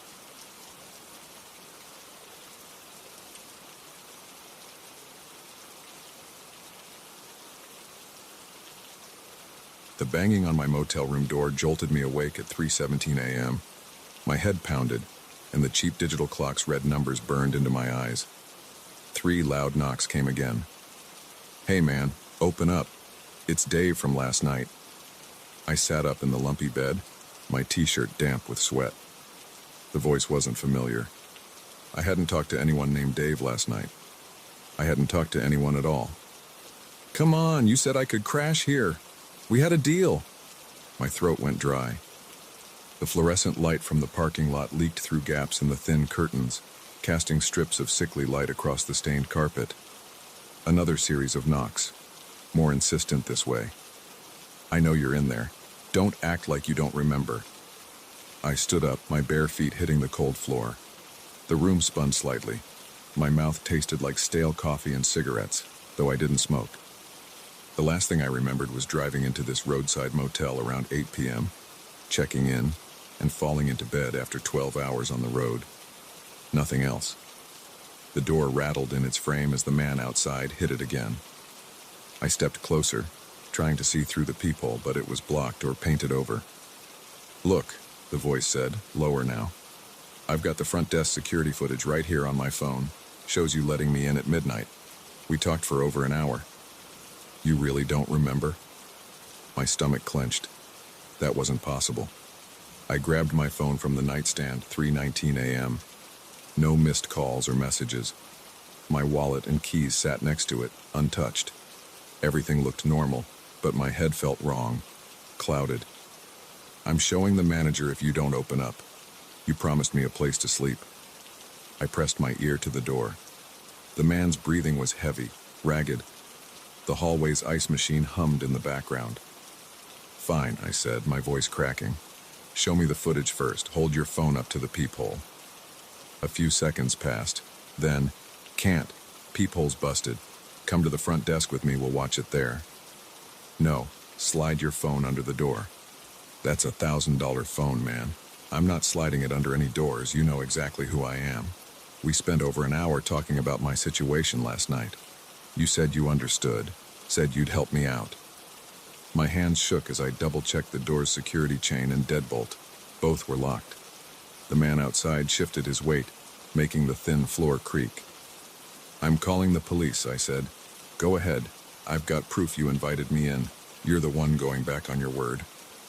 I grabbed my phone and pulled up the camera app. 12 new photos from last night appeared in my gallery. My stomach dropped. I hadn't taken any pictures. The first showed the motel's parking lot at night, empty except for my car and a beaten-up blue sedan I didn't recognize. The next several were blurry shots of the room's interior, the TV, the bathroom door, the window. In the final image, a man's reflection appeared in the mirror, but it wasn't me. He was older, maybe 50, with gray stubble and a red baseball cap. "Just check the timestamp on those pics you took," the voice said. 12:47 a.m. Ring any bells? Cold sweat ran down my back. I opened my recent calls. 3 outgoing calls between midnight and 2 a.m. to a number I didn't know. "Your phone's got the proof too, doesn't it?" He laughed, a dry sound. "You really that drunk you forgot everything?" I hadn't had a drink in months. I scrolled through my text messages. Nothing new, but my browser history showed searches from 1:13 a.m. Cheap motels near Highway 16, identity theft protection, how to disappear completely. "Last chance," the man said. "Open up or I'm getting the manager." I backed away from the door, trying to control my breathing. The room felt smaller, the walls pressing in. I had to think, had to figure out what happened in those missing hours. My laptop sat on the room's small desk. I opened it. The screen was already on, showing a local news website. The top story's headline made my blood run cold. "Police seek person of interest in gas station robbery." The grainy security camera image showed a man in a red baseball cap. More knocking, harder now. "Time's up, you've got 10 seconds. I grabbed my keys and wallet, shoving them in my pockets. The window, I could break it, run to my car, but my legs felt weak, unsteady. 10, 9, 8. The desk lamp flickered. I noticed something written on the notepad next to it in my handwriting. "Let him in. He knows. Has to end tonight." 7, 6. My phone buzzed. A text from the unknown number. "Remember now?" 5, 4. The lamp went out. In the darkness, I heard a key card slide into the door's electronic lock. The green light blinked on. 3. The deadbolt clicked open by itself. 2. The security chain snapped taut, then broke free from the wall. 1. The door swung open. The man in the red baseball cap stood in the hallway, holding up his phone. On the screen, security footage played. Me, 6 hours ago, smiling as I held the door open for him. "Ready to finish what we started?" he asked. I looked at the notepad again. Below my message, smaller words appeared, writing themselves. "You can't run from yourself." The man stepped into the room. His face flickered like bad reception, becoming mine for a split second before settling back into its older features. He closed the door behind him. "Let's talk about last night," he said. "All of it." The clock read 3:23 a.m. Outside, my car's alarm began to wail. He sat in the room's only chair, perfectly still. "You remember the gas station, don't you? What happened after you saw me there?" I pressed my back against the far wall. "I didn't stop at any gas stations. I drove straight here." He pulled out a receipt, held it up. "Murphy's Gas and Go, 11:47 p.m. My signature at the bottom." "You followed me," he said. "Watched me go in. Saw what I did. Then you followed me here, got the room next door. Took all those pictures for evidence. Smart. Real smart." My phone buzzed again. Another text from the unknown number. "Check your trunk." "I didn't follow anyone," I said. "I don't know what you're talking about." He smiled. His teeth were stained yellow. "No? Then why'd you make those calls to the police tip line? Why'd you write down my plate number?" I glanced at the notepad again. More words had appeared. "Blue sedan, PCR 847. You said you wanted to help," he continued. "Said you understood about needing money, about desperation. Said you'd keep quiet if I split it with you. That's why you let me in, why we talked so long, making plans." The car alarm kept screaming. Nobody came to investigate. "But then you got nervous, didn't you? Started having second thoughts. That's when you really started drinking. Found that bottle in your trunk." My hands went to my temples. The pounding in my head got worse. "I don't drink," I said. "Haven't touched it since the accident?" He leaned forward. "Since Sarah?" The name hit me like a physical blow. I hadn't spoken it in 2 years. "How do you know about her?" "You told me everything last night, about the crash, about running, about trying to start over." He stood up. About how you never forgave yourself. The room spun. I slid down the wall until I sat on the floor. But you can't run forever, he said. Can't hide from what you've done. That's what you said last night, right before you passed out. Right before you gave me your key card and told me to come back. I closed my eyes, tried to breathe. When I opened them, he was kneeling in front of me. His face flickered again. My face, older, haunted. The gas station robbery, I said. How much did you take? We took, he corrected. 4,127. Your cut's in your trunk, with the empty bottle and Sarah's picture. The one you always carry but pretend you don't. My phone buzzed one final time. The message showed a photo. My trunk open, revealing a paper bag full of cash, a bottle of cheap whiskey, and a crumpled photograph I thought I'd burned years ago. Time to face it, he said. His voice was mine now, aged by guilt and time. Time to remember everything. The clock hit 3:33 a.m. The car alarm went silent. And slowly, horribly, I began to remember what I'd done. Not just last night, but 2 years ago on a rainy road when I'd had too much to drink and Sarah had trusted me to drive her home. The man, my future self, my punishment, sat back in the chair and waited as the memories flooded back, as I remembered who I really was, who I'd been running from. Ready to talk now? He asked. I nodded, the weight of 2 years of denial finally breaking. Yes, I said to myself. I'm ready. The sun rose 4 hours later. The motel room was empty except for me, a half-empty bottle, and a note in my handwriting. Same time next year. You can't hide forever. In the parking lot, my car sat alone. The trunk was locked, but I knew what I'd find inside. The same things I'd been carrying all along, running from motel to motel, having the same conversation with myself night after night, trying to drink away the truth. I checked out at 8 a.m. The manager said nothing about noise complaints or broken security chains. The security footage showed an empty hallway all night. No one had come to my door.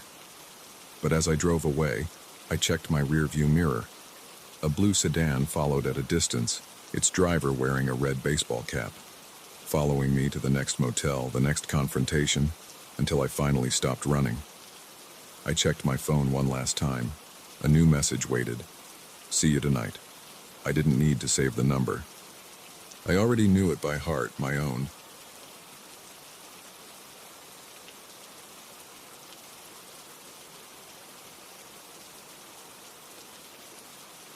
The first thing I noticed was the static. It crackled through my car's speakers like angry insects, drowning out the classic rock station I'd been listening to for the past 3 hours. I reached for the dial, trying to find a clear signal, but there was nothing but white noise on every frequency. That's when I heard it, my name, whispered through the static, clear as day. David. My hand froze on the dial.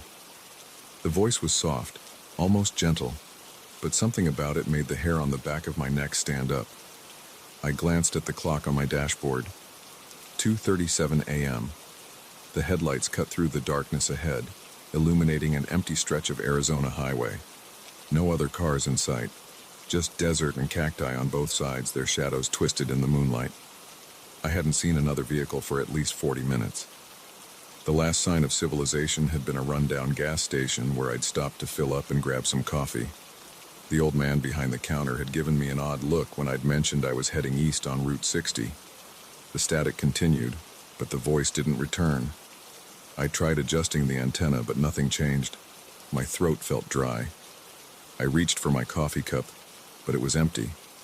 The whisper came again, louder this time. David, listen. I hit the brakes. The car slowed, tires crunching on the asphalt. My heart was pounding against my ribs.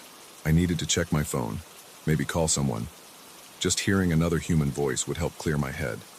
I pulled over to the shoulder, put the car in park, and grabbed my phone from the cup holder. The screen lit up, showing 1 bar of signal. There was a notification for an unsent message.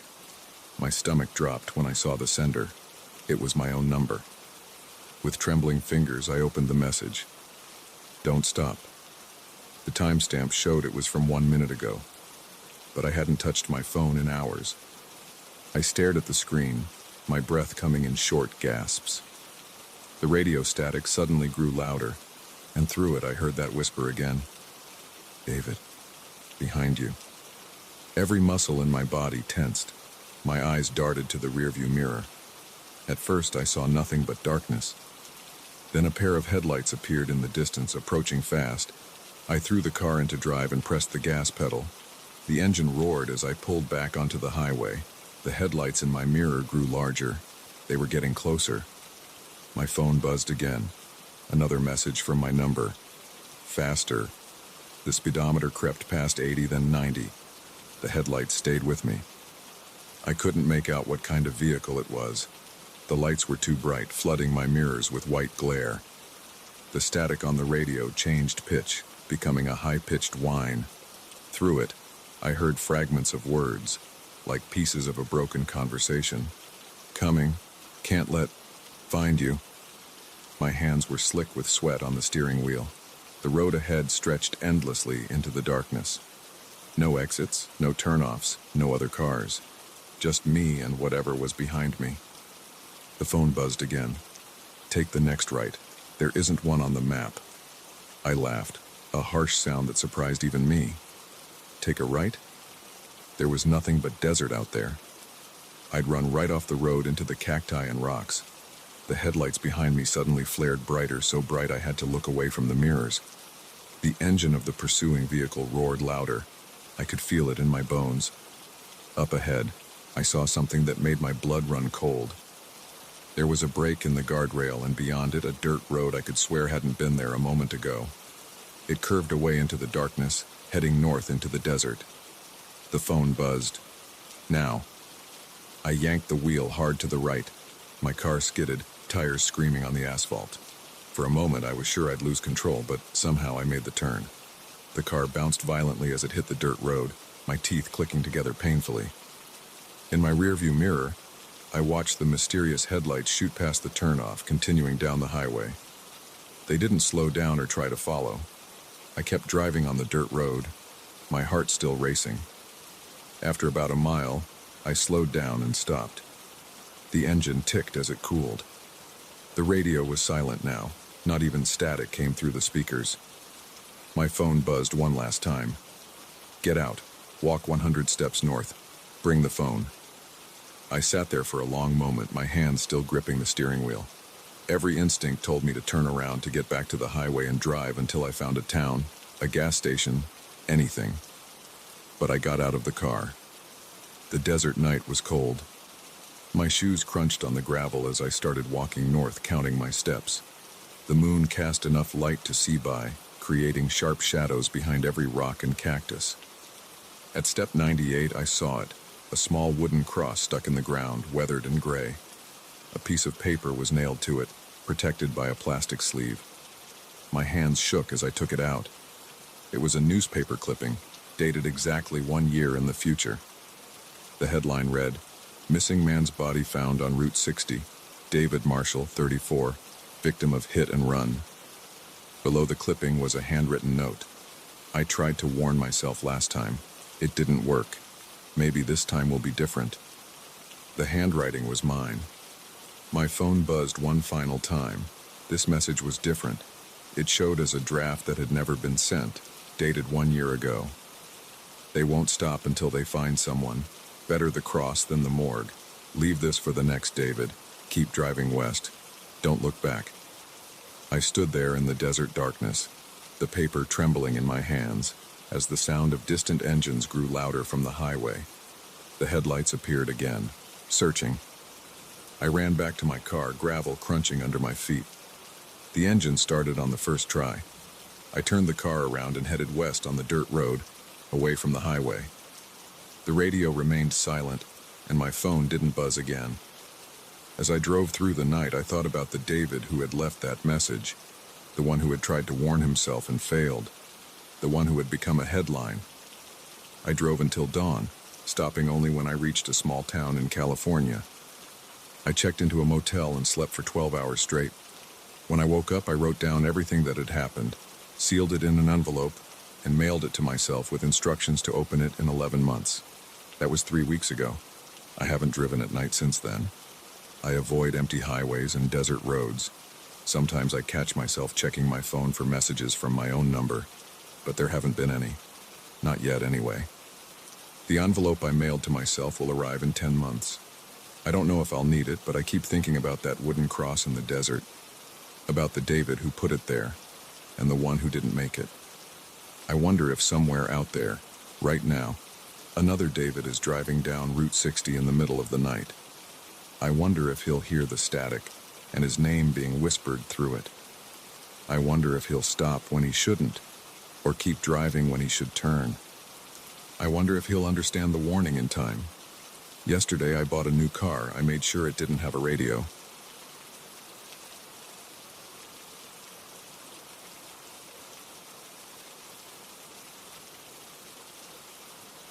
I first heard them 3 weeks ago, a soft tinkling sound that woke me at 2:47 a.m.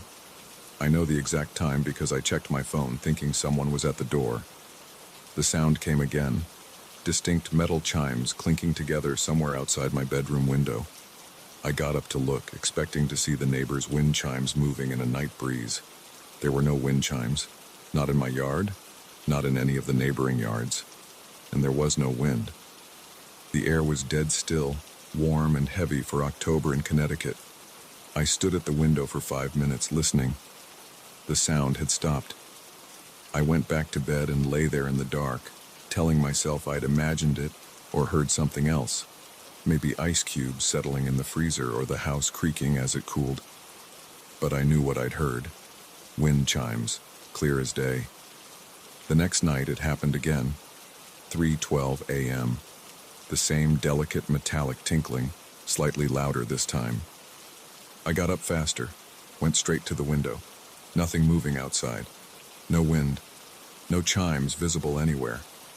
But the sound continued for almost 10 minutes while I stood there searching the darkness. My skin got cold despite the warm night air coming through the screen. During the day, I checked all the yards on our street. Mrs. Henderson, 2 doors down, had wind chimes on her front porch, but they were heavy copper tubes that would make a much deeper sound than what I'd heard. No one else had any. I even walked around the block looking in backyards where I could see them. Nothing. The third night, the chimes woke me at 1:55 a.m., louder still, close enough that they had to be right outside my window. I switched on my phone's flashlight and shined it out into the yard. The beam caught nothing but my wife's herb garden, the wooden fence, the maple tree with its branches stretching over the lawn. The chimes kept ringing, a high, sharp singing of metal on metal. I went downstairs and out the back door in my boxers and t-shirt. The sound was clearer outside, definitely coming from the direction of the maple tree. I walked toward it, phone light sweeping back and forth. The chimes grew louder with each step, but when I reached the tree and shined the light up into its branches, there was nothing there, just leaves and empty air. The sound stopped abruptly. Total silence fell. I stood under the tree for 20 minutes waiting, but it didn't start again. I didn't tell my wife Karen about it. She was dealing with enough stress at work, and I didn't want her losing sleep too. But over the next week, the pattern continued. Each night between 1 and 3 a.m., the chimes would wake me. Each night they sounded louder and closer. Each night I searched and found nothing. I started taking sleeping pills, but they didn't help. The chimes cut through the chemical drowsiness like a knife through fog. I installed a security camera pointed at the backyard. The footage showed nothing. No movement, no source for the sound. But you could hear it clearly on the recordings, proving I wasn't imagining things. After 2 weeks, I stopped sleeping entirely. I'd lie in bed beside Karen, waiting for the chimes to start. When they did, I'd get up and search again, even though I knew I wouldn't find anything. During the day, I was a zombie at work, making mistakes, zoning out in meetings. My boss asked if everything was okay at home. I said yes, knowing I sounded unconvincing. The neighbors started giving me weird looks. They'd seen me wandering the yard in the middle of the night, shining flashlights into trees. Mrs. Henderson asked Karen if I was having episodes. Karen started watching me with concern. suggesting I see someone about anxiety or depression. Last night, everything changed. The chimes started at 2:23 a.m., loud enough to rattle the windows. I got up automatically, heading for the back door. Karen stirred but didn't wake. She'd gotten used to my nightly wanderings. The sound hit me like a physical force when I stepped outside, much louder than before, with a sharp, almost angry quality to the metallic ringing. I walked toward the maple tree, no longer needing a light to guide me. The moon was nearly full, casting everything in pale silver. That's when I saw them. Hanging from the lowest branch of the maple tree was a set of wind chimes I'd never seen before. Long silver tubes, at least a dozen of them, suspended from a wooden disc. They were swinging violently despite the complete absence of wind, crashing against each other with enough force to produce the intense ringing that had been haunting my nights. I stopped about 10 feet from the tree, staring. The chimes seemed to swing even harder as I watched, as if responding to my presence. The sound became deafening, drowning out everything else. I could feel the vibrations in my chest. I took a step closer. The moonlight caught the metal tubes, and I saw that they were covered in strange markings. Not letters or numbers, but symbols I didn't recognize. They seemed to shift and change as the chimes moved, making my eyes hurt when I tried to focus on them. Another step. The wooden disc at the top started spinning faster and faster, making the tubes whirl in a blur of silver. The sound changed pitch, becoming higher, more piercing. My ears started to ring in harmony with it. I reached out toward the chimes. I don't know why. Some compulsion I couldn't fight. Just before my fingers touched the nearest tube, I noticed something dark dripping from the bottom of the wooden disc. It fell in thick drops, hitting the grass with a hiss. Where it landed, the grass withered and turned black. I yanked my hand back and stumbled away from the tree. The chimes spun faster, their ringing reaching an impossible pitch. The dark liquid was flowing freely now, running down the tubes and spattering the ground. Smoke rose where it fell, carrying a smell like burning meat. I ran back to the house, slammed the door and locked it. Through the kitchen window I could see the chimes still spinning, could hear their screaming song. The dark liquid had formed a perfect circle on the ground beneath them, and nothing grew in that circle anymore. That was 6 hours ago. The sun is up now. Karen left for work, giving me a worried look when I said I was taking a sick day. I'm sitting at the kitchen table watching the maple tree through the window. The chimes are still there, hanging motionless in the morning light. The grass beneath them is dead, black as ash in a perfect circle. I don't know what to do. I can't leave them there. Whatever that liquid is, it's killing everything it touches. But I'm afraid to go near them again, afraid of what might happen if I try to take them down. The symbols on the tubes are clearer in daylight. They remind me of something I saw once in an old book in my grandfather's study before he died. He collected occult manuscripts, things he'd find at estate sales and antique shops. Most of it was nonsense, but there was one book, leather-bound, written in a language I didn't recognize, that had similar symbols. He caught me looking at it and snatched it away, locked it in his desk drawer. The only time I ever saw him angry. After he died, we couldn't find that book. The desk drawer was empty. I'd forgotten about it until now, seeing those same symbols etched into the silver tubes hanging from my tree. The wind is picking up. The chimes are starting to move. Even in broad daylight, their sound makes my teeth hurt. That dark liquid is beginning to drip again. I have to do something. Have to get rid of them somehow. But as I sit here watching them swing, I'm starting to think they won't let me. Starting to think they chose this tree, this yard, this house for a reason. Starting to think they chose me. The circle of dead grass is spreading. The chimes are ringing louder. And I swear, in the spaces between the sounds, I can hear something like voices calling my name. I'm going to try to take them down. I've got thick gloves, a ladder, and some bolt cutters from the garage. If I don't update this after, if something happens to me, at least there'll be a record. At least someone will know what happened. The chimes are singing. They know what I'm planning. They're waiting for me. I'm walking outside now. The sun feels cold. The voices in the chimes are getting clearer. They're saying my grandfather's name.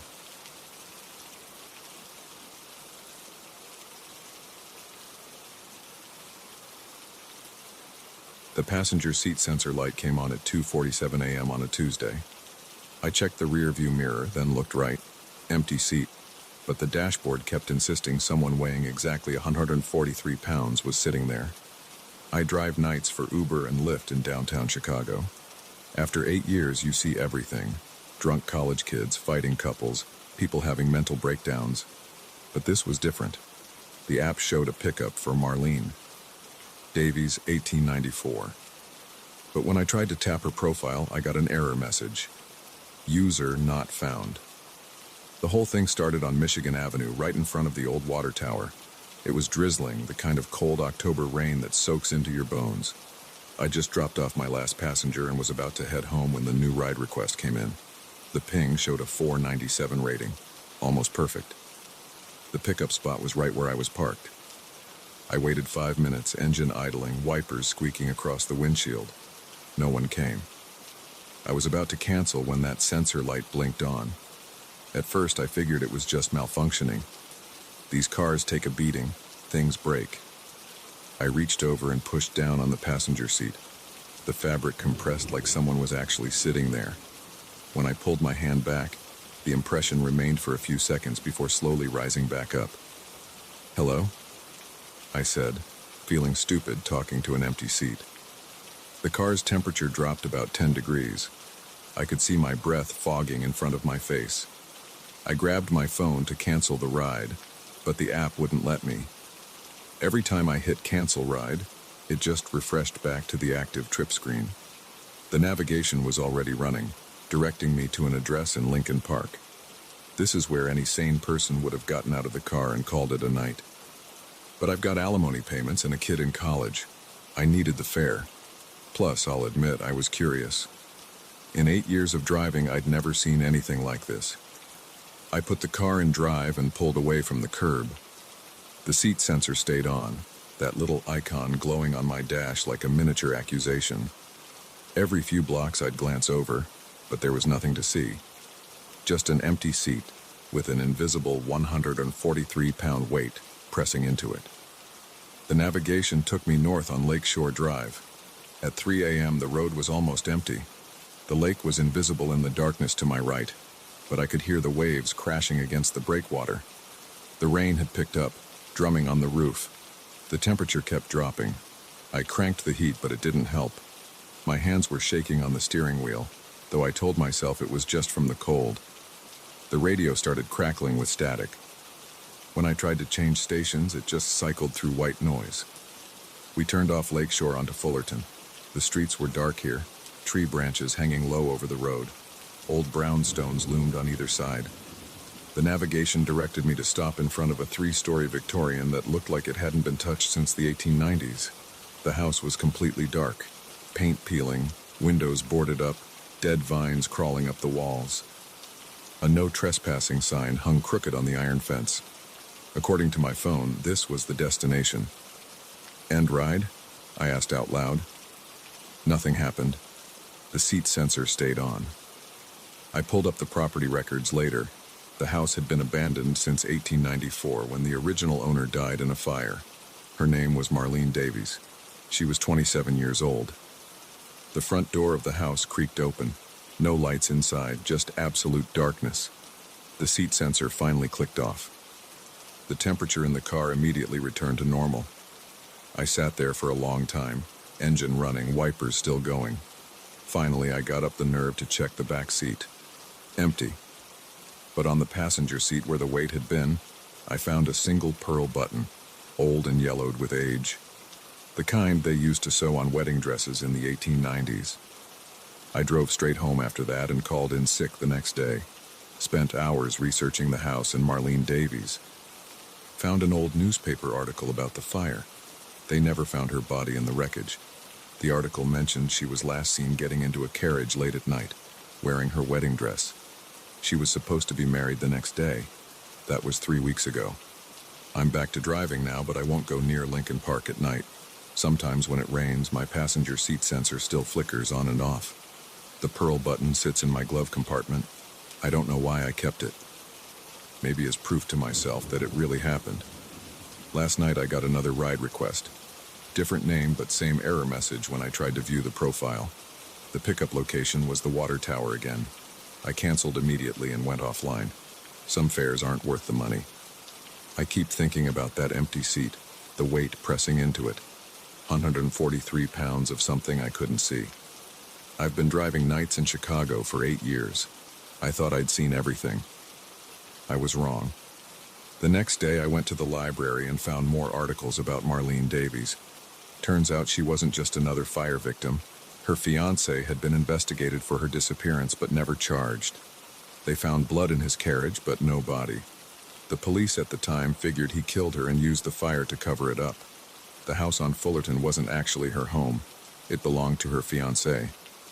The fire started in the basement, where they later found evidence someone had been held captive, chains bolted to the wall, scratches in the wooden pillars.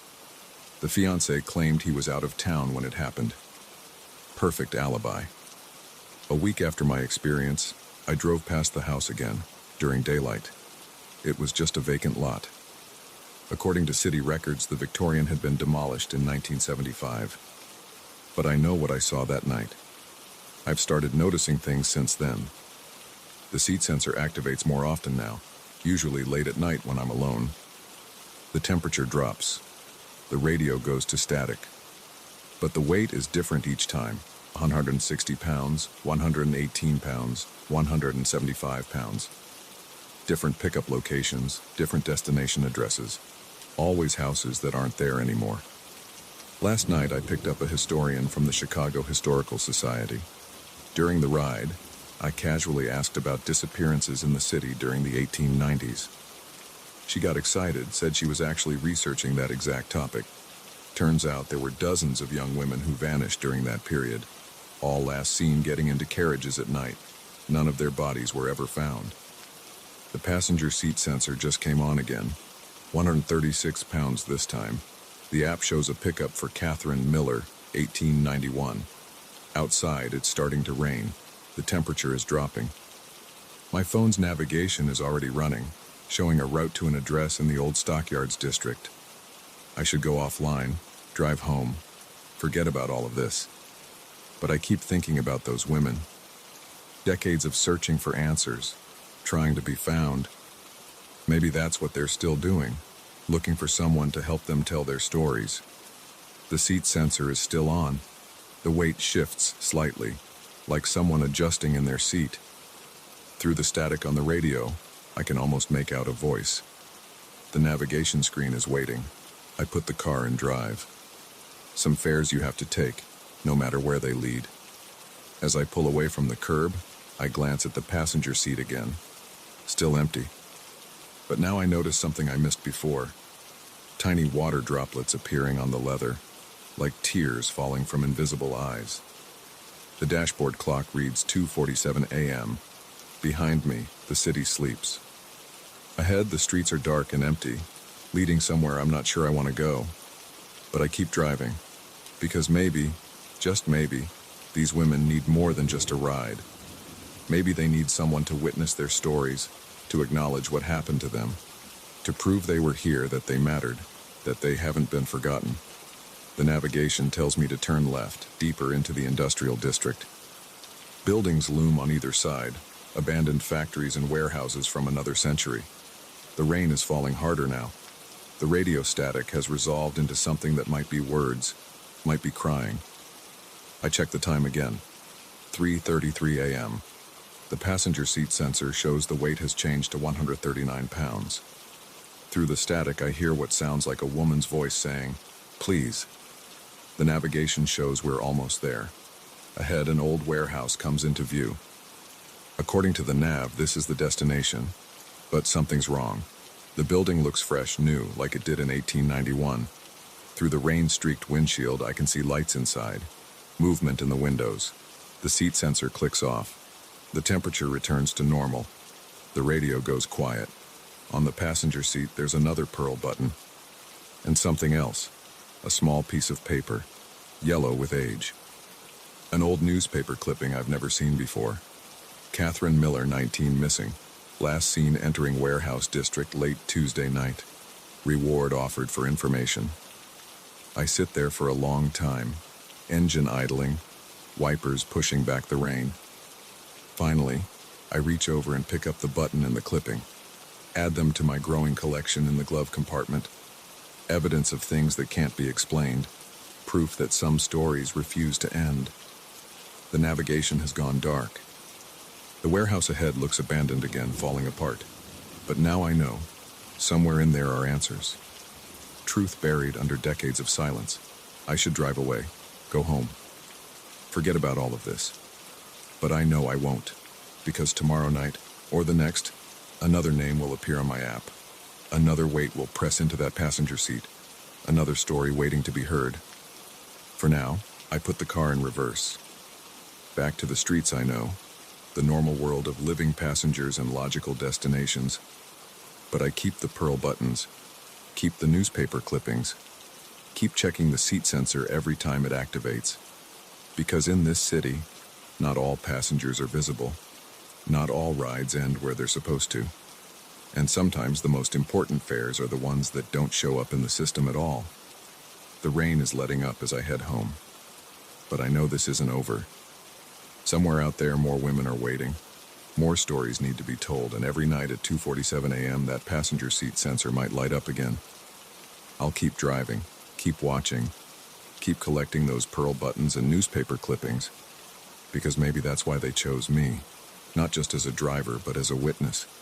Someone to prove they existed, that they mattered, that they haven't been forgotten. The city streets are empty now, but I know better. Some passengers you can't see, some rides never really end, and sometimes the most important destinations are the ones that don't exist anymore. I check my rearview mirror one last time before turning onto my street. For a second, I think I see something. A woman in an old-fashioned dress, pearl buttons gleaming in the darkness. But when I look again, the back seat is empty. Tomorrow night, I'll be back on the road, waiting for that sensor to light up. Waiting for another name that doesn't exist in the system. Waiting to learn what really happened to these women, one ride at a time. Because in this city, not all ghosts want to scare you. Some just want a ride home. Some just want their stories told. And some just want someone to remember they were here. The passenger seat sensor just flickered again. Time to go back to work.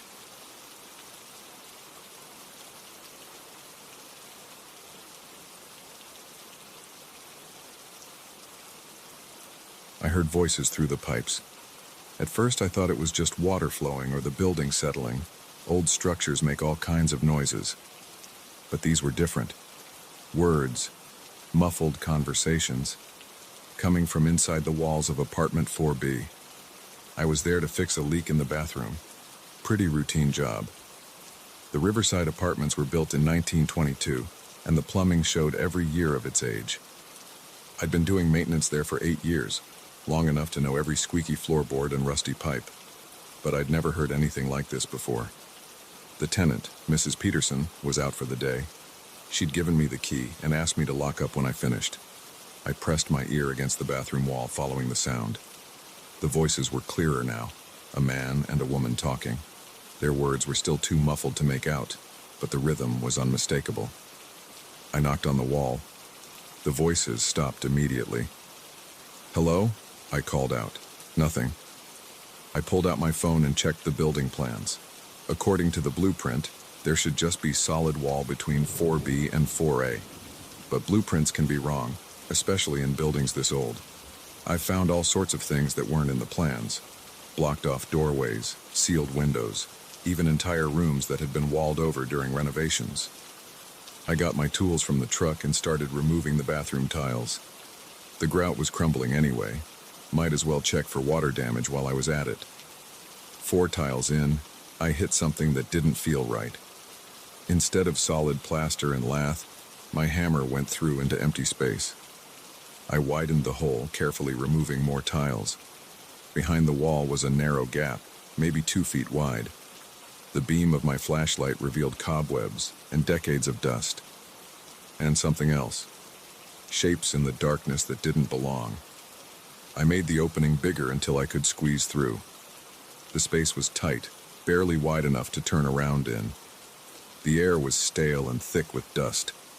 My flashlight beam caught something metallic on the floor, an old tin box about the size of a shoebox. Next to it was a leather bag, cracked and stiff with age. The voices had stopped completely now.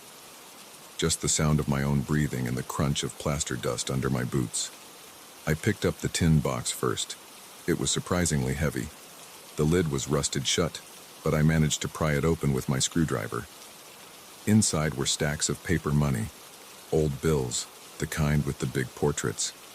They were bundled with rubber bands that had gone brittle and snapped when I touched them. Had to be at least a few $1,000s there. The leather bag was full of jewelry. Gold necklaces, rings, watches, all tarnished but clearly valuable. At the bottom was a small notebook, its pages yellow and fragile. I shined my light on the first page. The handwriting was faded but still readable. June 15th, 1947. Made the drop-off at midnight. M says we need to lay low for a while, too much heat after the Harrison job. Money's good though, best score yet. Split 3 ways comes to $12,000 each. Not bad for one night's work. Police still haven't connected the dots. Papers are calling it a wave of burglaries, but they don't know half of it. As long as we stick to the plan and keep our mouths shut, we're golden. My hands were shaking as I turned the pages. The notebook was a detailed record of robberies spanning almost 2 years. Jewelry stores, private homes, even a bank. Names, dates, amounts stolen.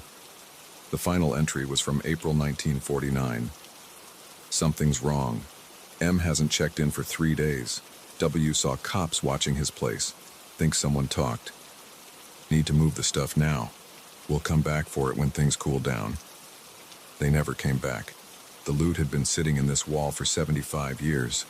I heard footsteps in the apartment. Mrs. Peterson must be home early.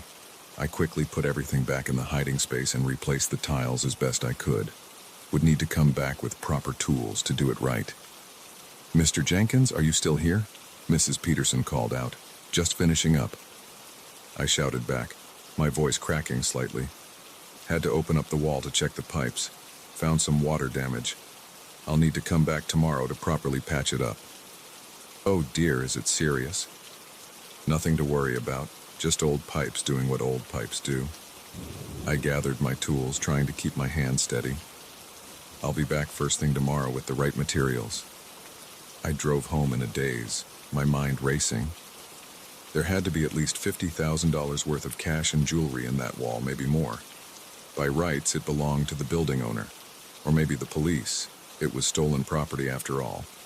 But after 75 years, would anyone really care? The statute of limitations had to be long expired.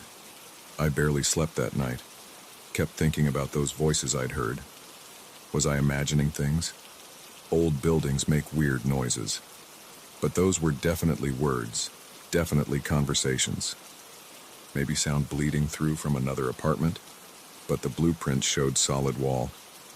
The next morning, I was at the building by 7 a.m. Mrs. Peterson let me in, still in her bathrobe. "My goodness, you weren't kidding about coming early," she said. "Best to take care of these things right away. Water damage only gets worse if you let it sit." I waited until she left for her morning walk, then went straight to the bathroom. The tiles I'd replaced were obviously newer than the others. I'd need to age them somehow to match. But first, I had to get another look at what was in that wall. The voices started again as soon as I began removing tiles. Clearer this time. "They'll find us, they always find us." "Shut up, nobody's looking anymore, it's been too long." I froze. The voices were coming from inside the hidden space, but that was impossible. I'd been in there yesterday. It was barely big enough for one person to stand. More tiles came off. The opening was big enough to shine my light in. The box and bag were exactly where I'd left them. But now there was something else. Footprints in the dust. Fresh ones, leading deeper into the wall. That wasn't possible. The space was only a couple feet wide and maybe 6 feet long.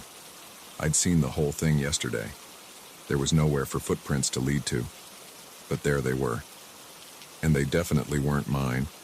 I should have sealed up the wall and walked away. Should have called the police or the building owner. Should have done anything except what I did next. I squeezed through the opening. The footprints led to what looked like solid wall at the back of the space. But when I pressed against it, it moved. A hidden door, perfectly concealed. The voices were louder now. "Someone's here!" "Quick, hide it!" I pushed the door. It swung open with a grinding noise, decades of rust protesting. Beyond it was darkness. I swept my flashlight beam around.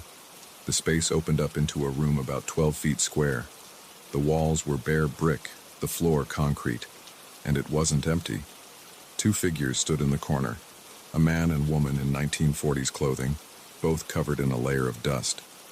Their faces were gray and sunken, their eyes dark holes. They stared at me without blinking. I stumbled backward, hitting my head on the low ceiling. My flashlight beam passed through them like they weren't there.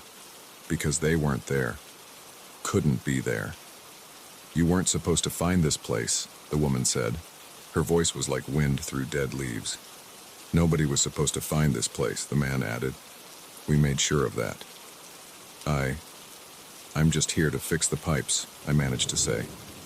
My heart was hammering so hard I could barely hear my own voice. "Liar," the woman hissed. "You came back for the money. They always come back for the money." "How many others?" I asked, though I didn't want to know the answer. "How many others found this place?" The man smiled, showing teeth that were too white, too sharp. "Enough. The greedy ones always find their way here, but they don't find their way back out." I ran, dropped my flashlight, banged my shoulders on the narrow walls, scraped my hands raw on the rough brick. Behind me, their laughter echoed through the space, not muffled anymore, but clear and cold. I burst out of the wall opening into Mrs. Peterson's bathroom, trailing dust and cobwebs. Didn't stop running until I was in my truck, engine running, hands shaking too bad to put it in gear. Called the building owner from the parking lot. Told him I'd found some water damage that needed immediate attention. Structural issues. The whole wall would need to be opened up. "Get some quotes from contractors," he said. "We'll deal with it next month when the budget frees up." I quit that job the same day. Found work across town maintaining newer buildings with proper blueprints and walls that stayed where they were supposed to be. Places where the only sounds in the pipes were water and steam. But sometimes, late at night, I still hear those voices. Not through walls or pipes, but in my head. Wondering about the others who found that room. The greedy ones. The ones who didn't run. I dream about that notebook sometimes. Wonder if there are other entries after that last one from 1949. New entries, names and dates of everyone who found that hidden space and its treasures. Everyone who got greedy. Everyone who didn't make it out. The Riverside apartments are still standing. Still have their original plumbing. Still breaking down. Still needing fixes. I drive past sometimes, looking up at the windows of 4B. Sometimes I see shapes moving behind the glass. Sometimes they wave to me. I never wave back. I've thought about telling someone, the police, the building owner, the historical society. But who would believe me? And what would happen to the poor maintenance guy who goes in to verify my story? Better to let it stay hidden. Let the voices stay muffled. Let the dust keep its secrets. But if you're ever doing work in an old building and you hear voices through the walls, take my advice. Fix what needs fixing, patch what needs patching, and leave everything else alone. Some spaces are meant to stay hidden. Some treasures are meant to stay lost. And if you do find something, money, jewelry, mysterious notebooks, just put it back. Seal up the wall. Walk away. The voices might talk to you, might show you things, might offer you riches. Don't listen. Don't look. Don't take. Because the thing about hidden spaces is this. They're usually hidden for a reason. And sometimes that reason is still there, still watching, still waiting for greedy people to stumble in. I got lucky.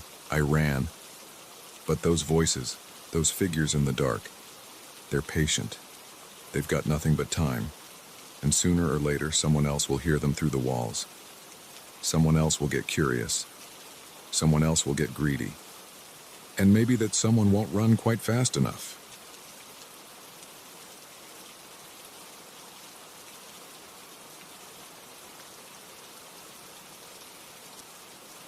I should have known something was wrong when I found those scratches around my back door lock 3 weeks ago.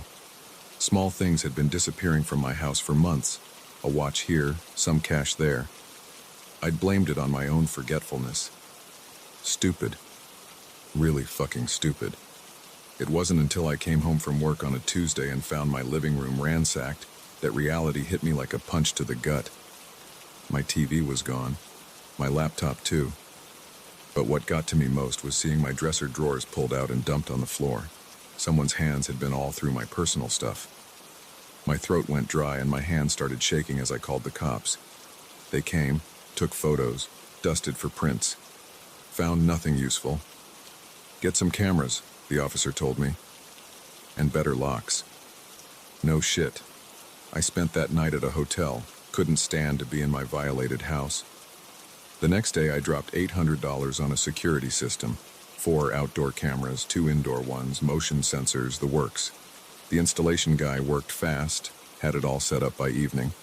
Each camera uploaded straight to cloud storage I could check from my phone. I felt better, safer. For 2 weeks, nothing happened. The cameras just showed raccoons knocking over my garbage cans and the neighbor's cat skulking around my yard. I started sleeping through the night again. Then it happened. My phone buzzed at 3:17 a.m. with a motion alert from the backyard camera. I grabbed it, hands trembling slightly as I pulled up the feed. A figure in a black hoodie was standing motionless by my back fence, face completely hidden in the hood's shadow. Just standing there, staring directly at the camera. My chest got tight. I hit the panic button on the security app to trigger the outdoor alarm. The figure didn't even flinch at the blaring sound. They just slowly raised one hand and waved at the camera. Then they turned and walked away, disappearing into the darkness beyond my yard. I called the police. They came out, found nothing. Probably just some teenager messing around, they said. But my gut told me different. This felt personal, deliberate. The next night, another alert. 3:17 a.m. again. This time the hooded figure was closer to the house, standing beneath my bedroom window. Again, they faced the camera directly. Again, they waved. Again, they vanished when I triggered the alarm. This pattern repeated for 5 straight nights, each time at exactly 3:17 a.m. Each time the figure was closer to my house. Each time, that same deliberate wave at the camera. The police stopped coming out after the 3rd night. Said they couldn't do anything without evidence of an actual crime. I started taking sleeping pills to make it through my work days. Bought a gun, installed extra locks. But none of it helped with the sick feeling in my stomach every time my phone buzzed at 3:17 a.m. On the 6th night, I was ready. I sat in my dark living room, gun in my lap, staring at my phone as the minutes ticked by. 3:16 a.m. My hands were sweating. The house felt too quiet, like it was holding its breath. 3:17 a.m. The alert came. My fingers fumbled with the phone. The hooded figure was standing on my back porch now, right in front of the door.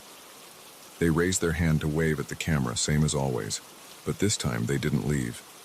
Instead, they reached for the door handle. I heard the soft click of the lock turning. My throat closed up. I'd checked that door 3 times before sitting down. I'd installed new deadbolts. There was no way. The door swung open. The figure stepped inside.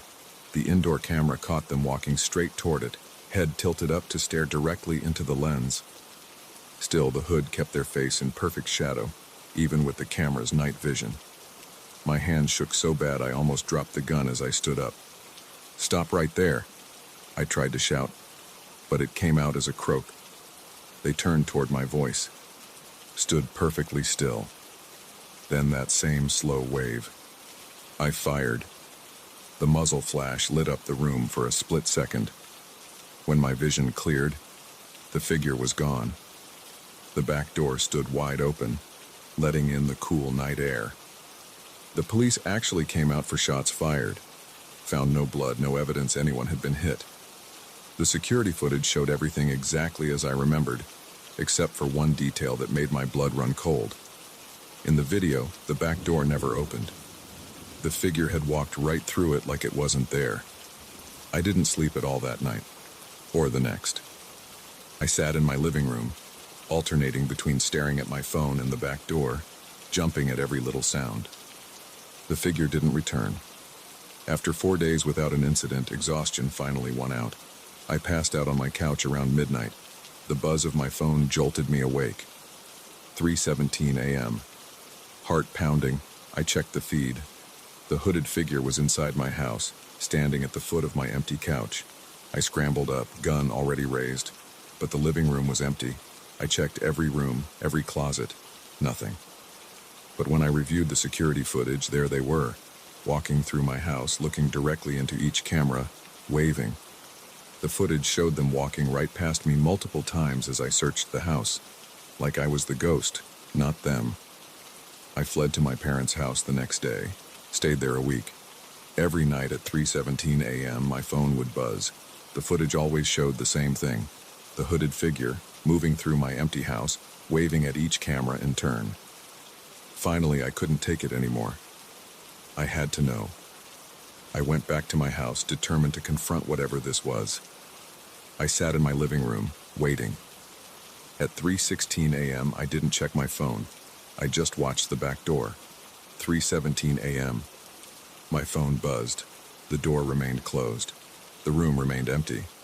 Fighting against every instinct screaming at me to run, I forced myself to check the security feed. The hooded figure was standing right behind my chair. I spun around. Nothing there. But on my phone screen, I watched as they slowly leaned down, bringing their hidden face close to the back of my head. They reached around me with both hands, making a strangling motion inches from my throat. Then they straightened up and waved at the camera. I ran, drove straight to a hotel, spent hours reviewing the footage, trying to understand. That's when I noticed something that turned my blood to ice water. The timestamp on the footage wasn't 3:17 a.m., it was 3:17 p.m. In broad daylight, I checked the live feeds. In every camera, the hooded figure stood waiting, waving. Even now, as I write this, they're still there. Waiting, waving, always watching. The police say the cameras are working fine. The security company says there's no evidence of tampering. Nobody else can see the figure in the footage. Just me. I haven't been back to my house in 3 days. I'm in a motel room 50 miles away. But it doesn't matter. Every time I check my phone, every security camera shows the same thing. That hooded figure standing, staring, waving.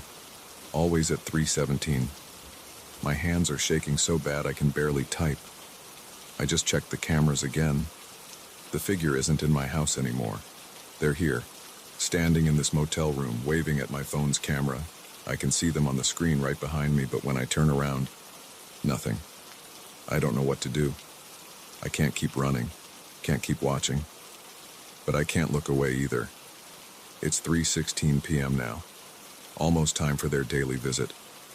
My phone is face down on the bed. I'm not going to check it this time, not going to look at the footage. Maybe if I just ignore it. But we both know I'm going to look. I always look. And they'll be there waving just like always. Here comes the buzz. 3:17 p.m. I have to check. I have to know. I'm picking up my phone now, opening the app. The figure is there, of course, waving. But something's different this time. They're reaching up, pulling back their hood.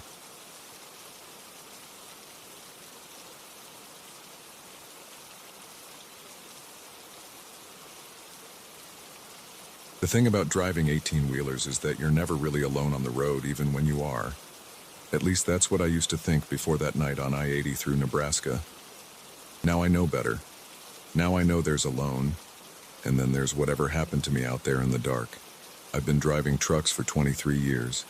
Started right after high school, following in my old man's footsteps. Made every run you can imagine, coast to coast, border to border. Dealt with everything from black ice in Montana to hurricanes in Florida. Never had anything shake me up like this, though. Never had anything make me question my own eyes and mind like what I saw in that mirror. It was late October, about 2 a.m. I was hauling a load of auto parts from Chicago to Salt Lake City. The schedule was tight. Had to make delivery by noon the next day. The road stretched out empty ahead of me. Nothing but darkness and the occasional reflector post marking the shoulder. My headlights cut through the pitch black, showing just enough asphalt to keep moving forward. The cab of my Peterbilt was warm against the autumn chill outside. I had the radio tuned to some late-night talk show, volume low, just enough to keep me company. The steady hum of the engine and the rhythmic thump of tires on concrete seams had me in that zone. Long-haul drivers know well. Alert, but relaxed. Focused, but comfortable. I reached for my thermos of coffee, taking a long drink. The bitter liquid was lukewarm now, but I needed the caffeine. Still had about 4 hours to go before I'd hit my mandatory rest period. The dashboard clock's red numbers glowed. 2:17 a.m. That's when I saw it. Just a quick glance in the rearview mirror, the kind you do automatically every few minutes when you drive for a living. But something wasn't right. There was someone sitting in the sleeper cab behind me. My heart slammed against my ribs. I jerked the wheel slightly, the truck drifting toward the shoulder before I corrected. In that mirror, clear as day, I could see a man. He sat perfectly still, head slightly bowed, wearing what looked like a dark jacket. The dim glow from my instruments provided just enough light to make out his shape. I whipped my head around, twisting in my seat to look behind me. The sleeper cab was empty. Completely empty. My sleeping bag was rolled up on the bunk, a few clothes hung from hooks, but no person. No man in a dark jacket. My hands were shaking on the wheel now. Sweat broke out across my forehead despite the cool air blowing from the vents. I forced myself to look back at the road to keep the truck steady. Count to 10, I told myself. You're tired. Your eyes are playing tricks. I waited 30 seconds, then slowly raised my eyes to the rearview mirror again. He was still there. Hadn't moved an inch. Same position, same bowed head, same dark jacket. I could see more details now. Graying hair cut short, hands folded in his lap. The image was so clear, so solid. This isn't happening, I said out loud, my voice sounding strange and tight in the quiet cab. This is not happening. I hit the dome light. Yellow illumination flooded the cabin. Again, I turned to look behind me. Empty. The sleeper cab was completely empty. But in the mirror, there he sat, unaffected by the light I'd turned on. My heart was hammering so hard I could barely hear anything else. I pulled onto the shoulder, gravel crunching under the tires as I brought the rig to a stop. The engine idled roughly. I put it in park, hands trembling so bad I could barely work the gear shift. I unbuckled my seatbelt and stood up, moving into the sleeper cab area. Nothing. No one. I touched the bunk where the figure appeared to be sitting in the mirror. The sleeping bag was cool and undisturbed. I checked every corner, moved everything around. Completely empty. Back in the driver's seat, I stared at the mirror. He was still there, hadn't shifted position at all, just sitting, waiting. "Who are you?" I asked, my voice cracking. No response, no movement, just that bowed head and folded hands. I covered the mirror with my hand, counted to 20, removed my hand. He remained. The rational part of my brain started working overtime, trying to make sense of it. Maybe there was something wrong with the mirror itself. Some trick of the light or reflection. I adjusted it different ways, but the figure stayed consistent, maintained the same position no matter the angle. My phone showed no signal out here in the middle of nowhere, Nebraska. Who would I call anyway? What would I say? I'm seeing a ghost in my mirror, but not in real life. I sat there for maybe 15 minutes, engine idling, trying to decide what to do. I couldn't drive like this, constantly distracted by that figure in my mirror. But I couldn't just abandon my truck and cargo either. I had deadlines, responsibilities. Finally, I reached up and turned the mirror away completely, angling it toward the ceiling where I couldn't see anything in it. My hands were still shaking as I put the truck in gear and pulled back onto the interstate. I drove like that for the next 20 minutes, using just my side mirrors. The whole time, my skin crawled with the feeling of being watched. Every few seconds, I had to fight the urge to look at that rear-view mirror, to check if he was still there. The need to know became overwhelming. At 3:05 a.m., I reached up and adjusted the mirror back to normal position. My heart nearly stopped. He had moved. Now he was looking directly at me in the mirror. I could see his face clearly, maybe 60 years old, deeply lined, pale skin, dark eyes that seemed to stare right through me. His expression was blank, emotionless, just staring. I screamed. I'm not ashamed to admit it. A raw, terrified sound that filled the cab. Again, I jerked the wheel, but caught myself before going off the road. My chest felt tight, like I couldn't get enough air. The next exit was 2 miles ahead, according to a sign. I pushed the truck as fast as I dared, hands clenched on the wheel, trying not to look in that mirror again. But I could feel those eyes on me, could sense that unwavering stare. The exit led to a small town, just a gas station, a diner, and a few scattered buildings. The gas station was closed, but its lights were on in the empty lot. I pulled in, brakes hissing as I parked. I had to look one more time. Had to know. The mirror showed him still staring, but now his lips were moving. No sound came out, but I could see him forming words. I strained to understand, to read his lips, but couldn't make it out. That was enough. I grabbed my phone and wallet, threw open the door, and practically fell out of the cab in my hurry to get away. The cold air hit me like a slap. I slammed the door and backed away from the truck, breathing hard, my breath forming clouds in the fluorescent lights of the gas station. For a long time, I just stood there staring at my truck. Everything looked normal from the outside. No sign of anything strange through the windows. Just my rig sitting there quiet and dark. The diner across the street had a neon Open 24 HRS sign buzzing in the window. I headed for it, legs shaky, needing to be around other people, needing to be somewhere bright and normal. A bell jingled as I pushed open the door. The place was empty except for a waitress behind the counter and an old man nursing a coffee in a booth. They both looked up at me. "You okay, honey?" the waitress asked.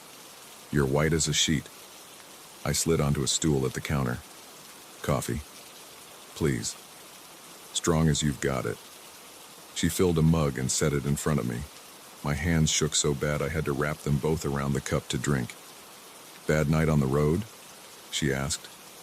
I laughed, a strange hollow sound. "You could say that. Want to talk about it?" I looked at her, probably in her 50s kind face name tag that said Betty. What could I possibly say? How could I explain what I'd seen? "Just tired, I guess," I said, playing tricks on my eyes. She nodded sympathetically and moved away to refill the old man's coffee. I sat there for over an hour, drinking cup after cup, trying to convince myself I had imagined the whole thing. Just fatigue, just my mind wandering after too many hours alone on the road. But I knew better. What I'd seen had been real as the coffee cup in my hands, as real as the vinyl countertop I was sitting at. The sky was starting to lighten when I finally paid my bill and walked back to the truck. Dawn was still an hour away, but the black was fading to deep blue in the east. Everything looked different in that pre-morning light, more solid, more normal. I approached the driver's side slowly. Through the window, I could see the interior was empty, no sign of anyone or anything unusual. Taking a deep breath, I opened the door and climbed up into the cab. The mirror showed nothing now except the normal view of the sleeper cabin. My sleeping bag, my clothes hanging up, nothing else. I adjusted it several times, checking all angles. Nothing. Relief flooded through me, followed immediately by doubt. Had I imagined the whole thing? Was I losing my mind? I started the engine and pulled back onto the interstate as the sun began to rise. The morning was clear and cold, promising a bright autumn day ahead. I drove west, trying to make up for lost time, constantly checking that mirror every few seconds. Nothing appeared. By noon, I had made my delivery in Salt Lake City. By evening, I had picked up a new load heading east. Life went back to normal. Days passed. Weeks passed. I almost managed to convince myself it had been nothing but an exhaustion-induced hallucination. Almost. But sometimes now, on long, dark nights alone on the highway, I'll catch movement in that mirror out of the corner of my eye. Just a shadow, a suggestion of movement. And I'll remember that face staring back at me, those lips moving in silent words I couldn't understand. I've thought about getting rid of the truck, finding different work. But this is what I know. This is what I do. So I keep driving, keep watching that mirror, and keep wondering if he'll come back. Wondering what he was trying to tell me that night. Some truckers say the road gets lonely. They don't know what lonely really is. They don't know what it's like to have company you can see but never touch, hear, or understand. They don't know what it's like to be truly alone with something that shouldn't exist. I still drive nights, still haul loads across the country, but I'm more careful now about checking my mirror. And sometimes when the darkness feels especially heavy and the road especially empty, I'll angle that mirror up toward the ceiling, turn the radio up loud, and pretend I'm the only one in the cab. Even though deep down I'm not sure I'll ever feel completely alone in my truck again. Last week, I was driving through Nebraska again, same stretch of I-80. It was about 2 a.m. when I felt that familiar urge to check the mirror. I resisted as long as I could, but eventually I had to look. He was there, same position as the first time, head bowed, hands folded. But this time when he looked up, when those dark eyes met mine in the mirror, his lips moved again. And this time I understood what he was saying. Your brakes. I instantly hit the pedal, slowing the rig. Not a moment too soon. Through my headlights I saw a deer bound across the highway directly in front of me. If I hadn't slowed down, I would have hit it at full speed. At best, it would have destroyed my truck. At worst, when I looked back at the mirror, he was gone. Haven't seen him since. But now I wonder, why did he appear that first time? What was he trying to warn me about? What else might he have been trying to tell me? I don't have answers. Probably never will. All I know is that sometimes the things we see in mirrors aren't reflections at all. Sometimes they're messages. And sometimes, just sometimes, we should pay attention to the passengers we pick up in the night, even if they're only visible in that small rectangle of glass above the dashboard. The road is different for me now. Every mile brings the possibility of seeing him again. Every glance in the mirror carries the weight of potential meaning. Am I afraid? Sure. But I'm also grateful. That figure in my mirror saved my life. So I keep driving. Keep watching. Keep wondering. Because out here on the long, dark highway, you're never really alone, even when you are.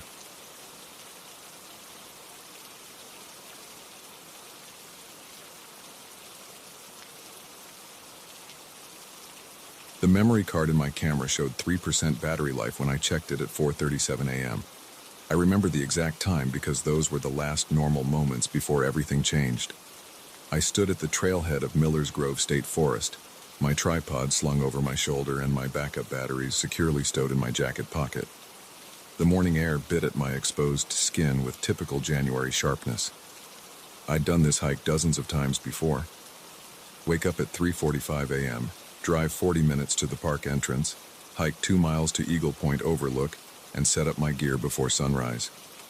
Amateur photography was my escape from selling insurance policies, and dawn shots were my specialty. Or at least I thought they were until that morning. The gravel crunched under my boots as I started down the trail. My headlamp carved a narrow path through the darkness, catching the occasional reflective trail marker. The familiar scent of pine needles and decaying leaves filled my nostrils. A light frost had formed overnight, making the ground slightly crunchy underfoot. The first mile passed without incident. My breath came out in visible puffs, and my thighs burned from the steady incline. I kept checking my watch, 4:52 a.m. I was making good time. Sunrise wasn't until 6:43 a.m., which gave me plenty of time to reach the overlook and find the perfect composition. The trouble started at the split in the trail, where the path divided between Eagle Point and Cedar Valley. I noticed an odd glow through the trees to my right, off toward Cedar Valley. At first, I assumed it was another photographer who'd gotten there before me, but the light moved in a way that didn't match any camera flash or headlamp I'd ever seen. It pulsed with a bluish-white intensity, like heat lightning, but contained within the forest canopy. The light danced between the tree trunks, casting strange shadows that seemed to twist and writhe across the frozen ground. My first instinct was to grab my camera. Whatever this was, it would make an incredible shot. I switched off my headlamp to reduce any light pollution and pulled out my camera. Through the viewfinder, I could see the lights more clearly. They moved in patterns that defied normal physics, splitting, merging, spiraling around tree trunks and bouncing off branches. The display lit up the forest like some kind of natural disco, but completely silent. My hands shook as I adjusted the settings. ISO 3200, f2, 8, 1/60th of a second. I snapped several shots, but the LCD screen showed only darkness with faint blurs. The lights were somehow evading capture, like they existed outside the camera's ability to record them. The rational part of my brain suggested ball lightning, or some kind of atmospheric phenomenon. But ball lightning doesn't dance in patterns. It doesn't move with purpose. These lights moved like they were alive, like they were performing some kind of ritual in the pre-dawn forest. I had to get closer. The smart thing would have been to stay on the marked trail, to maintain a safe distance and observe. But 20 years of amateur photography had taught me that the best shots never came from playing it safe. I secured my tripod to my backpack and started picking my way through the underbrush toward the lights. The ground sloped steeply here, and my boots struggled to find purchase on the frost-slick leaves. I stumbled several times, catching myself on tree trunks. The bark was rough and cold under my palms. The lights continued their dance about 100 yards ahead, maintaining that distance no matter how quickly or slowly I moved. My breathing grew heavy from the effort of the off-trail hiking. Sweat began to soak through my base layer despite the cold. I checked my watch again, 5:14 a.m. The eastern sky hadn't even begun to lighten yet. The darkness between the trees felt absolute, except for those mesmerizing lights. After another 15 minutes of careful progress, I noticed the lights had stopped moving. They hovered in a small clearing ahead, pulsing with that same otherworldly blue-white radiance. I crouched behind a fallen log and raised my camera again. The battery indicator now showed 2%, but I had to try for another shot. The clearing came into focus through my viewfinder. The lights hung about 6 feet off the ground, clustered together like a swarm of fireflies. But these weren't fireflies. Each light was about the size of a softball, and they emitted no heat that I could feel despite their brightness. The air temperature actually seemed to drop the closer I got to them. I pressed the shutter button. The sound seemed impossibly loud in the silent forest. The lights reacted instantly, scattering in all directions like startled birds, but instead of flying away, they began to spiral inward, moving faster and faster until they formed a tight, brilliant column of light that stretched from forest floor to canopy. The hair on my arms stood up. Static electricity crackled in the air. My camera's LCD screen went black, and I felt the battery in my pocket grow hot through my jacket. I dropped both just as a high-pitched whine filled the air, building in intensity until my teeth ached. What happened next happened so fast that my brain struggled to process it. The column of light exploded outward in all directions, temporarily blinding me. When my vision cleared seconds later, the clearing was dark again. But it wasn't empty. I could see movement in the frost-covered leaves. Footprints were appearing in the ground, one after another, as if invisible feet were walking across the clearing. But the patterns made no sense. They overlapped and crisscrossed, some pointing one way, others the opposite direction. Some were deep, like whatever made them was very heavy, while others barely disturbed the surface. My heart pounded against my ribs as I watched these phantom footprints form. They moved faster, more chaotically, like a frenzied dance. Then, just as suddenly as they began, they stopped. The last set of prints led to the center of the clearing and simply ended, as if whatever made them had vanished into thin air. I stayed frozen behind that log for what felt like hours, but was probably only minutes. My hands shook so badly I could barely hold my flashlight when I finally worked up the courage to examine the clearing. The beam picked out the footprints clearly. They were real, not a product of my imagination. I forced myself to approach them methodically, like I was documenting a crime scene. The prints varied in size and depth. Some looked human, roughly size 10 or 11. Others were smaller, like a child's. And some didn't look human at all. They were elongated, with strange protrusions where toes should be, and a shape that suggested whatever made them walked differently than any animal I knew. My flashlight beam caught something metallic near the center of the clearing.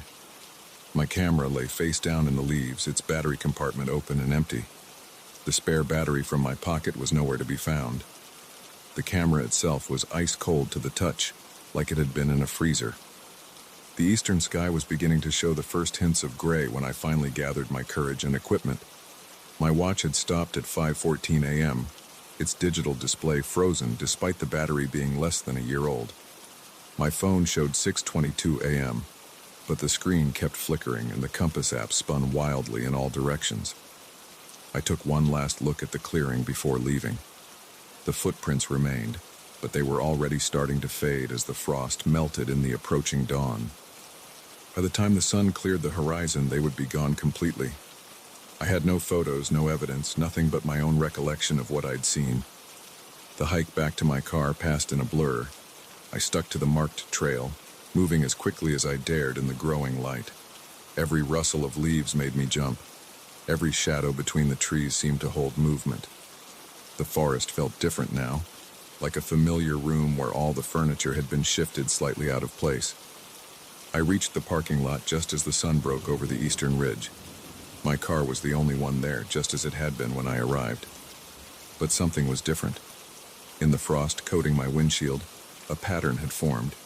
Not the random crystalline structures of natural ice, but a series of concentric circles perfectly formed, with strange angular symbols between them that I'd never seen before. By the time I found my ice scraper in the trunk, the sun had risen high enough to begin melting the frost. The patterns disappeared before I could photograph them, leaving me with nothing but mental images that seemed to fade more with each passing hour, like the memory of a dream. I haven't been back to Miller's Grove since that morning. My camera never worked again, despite replacing the battery and memory card. The photos I thought I'd taken of the lights don't exist on any backup. My watch started working again after a few days, but it's never kept accurate time since. Sometimes on cold, clear mornings, I look out my window toward the forest and think I see flickers of blue-white light between the trees. But I don't investigate anymore. Some things in this world aren't meant to be photographed. Some mysteries should remain mysteries. The insurance office where I work overlooks the state forest. On slow afternoons, I find myself staring out at those trees, wondering about what I saw. The rational explanations, ball lightning, swamp gas, some kind of mass hallucination, they all fall apart under scrutiny. The footprints were real. The patterns in the frost were real. Last week, a new client came in wanting to insure his photography business. He mentioned he'd been taking sunrise photos out at Miller's Grove and had seen something strange. Lights in the trees, he said, like nothing he'd ever seen before. He wanted to know if our policies covered damage to photography equipment from unexplained electrical phenomena. I sold him our most comprehensive policy, but I also suggested he stick to sunset photos from now on. Some places are best left unexplored in those dark hours before dawn, when the world isn't quite what we think it is, and strange lights dance between the trees, leaving only questions and vanishing footprints in their wake. I still have the tripod I used that morning. Sometimes when I take it out of the closet, I notice it's ice cold to the touch, even on the hottest summer days. And if I look very closely at the metal legs, I can see tiny patterns etched into the surface, concentric circles with strange angular symbols between them, exactly like the ones I saw in the frost on my windshield. I've thought about having the patterns analyzed, about taking the tripod to a lab or a university, but I always put it back in the closet instead. Some questions are better left unanswered. Some mysteries should remain just that, mysteries. But I keep the tripod as a reminder that what I saw was real, that for a few minutes in a frost-covered clearing, I witnessed something beyond ordinary explanation. And somewhere out there, in the dark spaces between the trees, those lights are still dancing, waiting for the next photographer foolish enough to follow them into the unknown.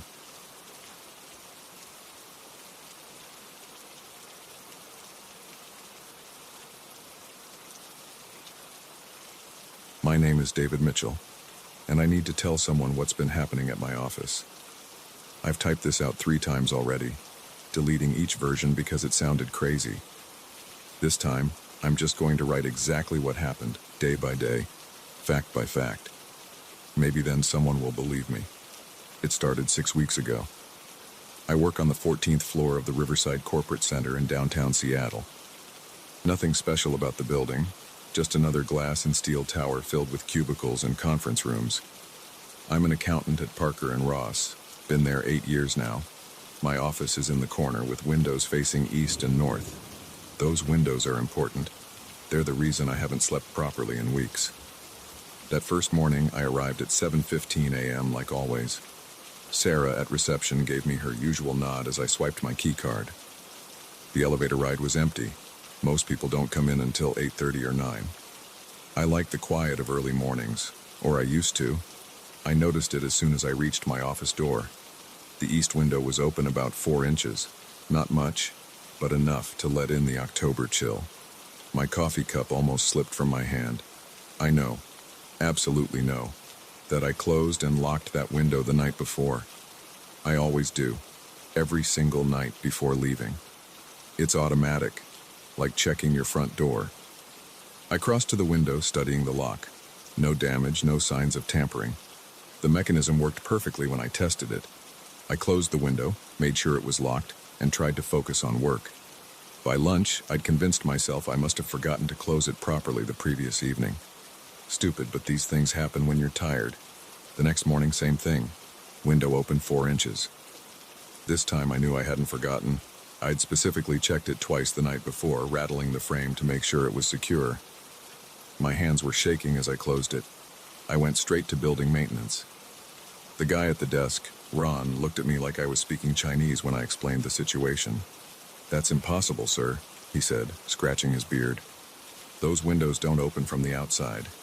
They're specifically designed that way for safety. And nobody else has access to your office after hours except cleaning staff." I insisted he check the lock mechanism anyway.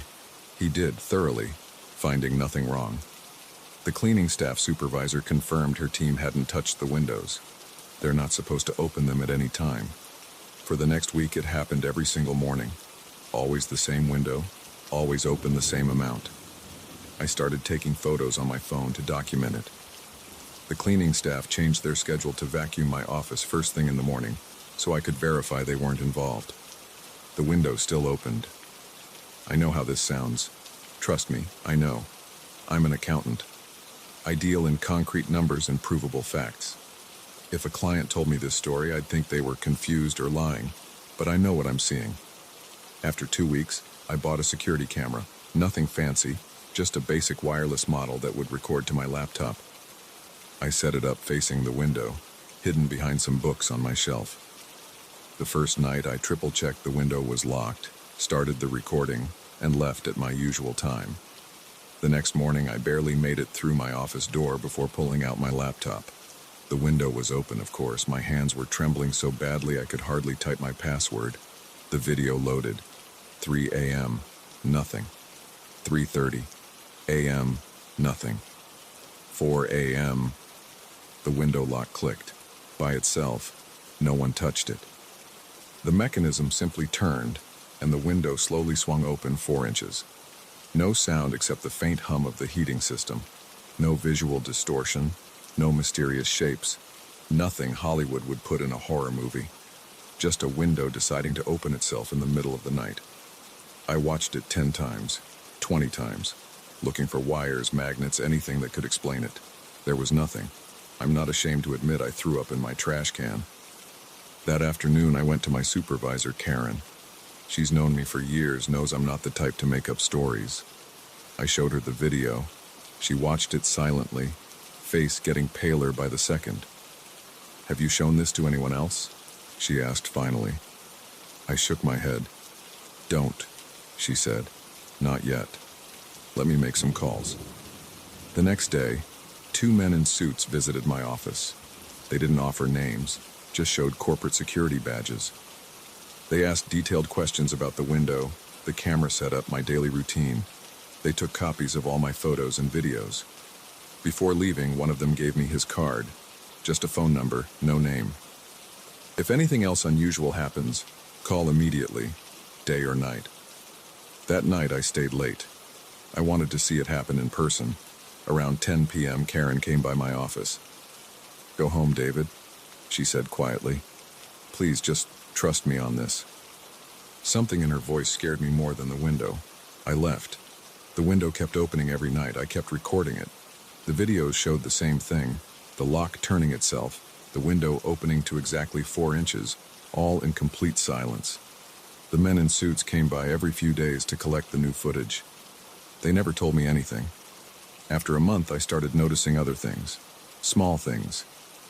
My desk chair shifted slightly out of position overnight. Papers rearranged themselves. One morning, I found my coffee mug on the wrong side of the desk. I added a second camera to watch the whole office.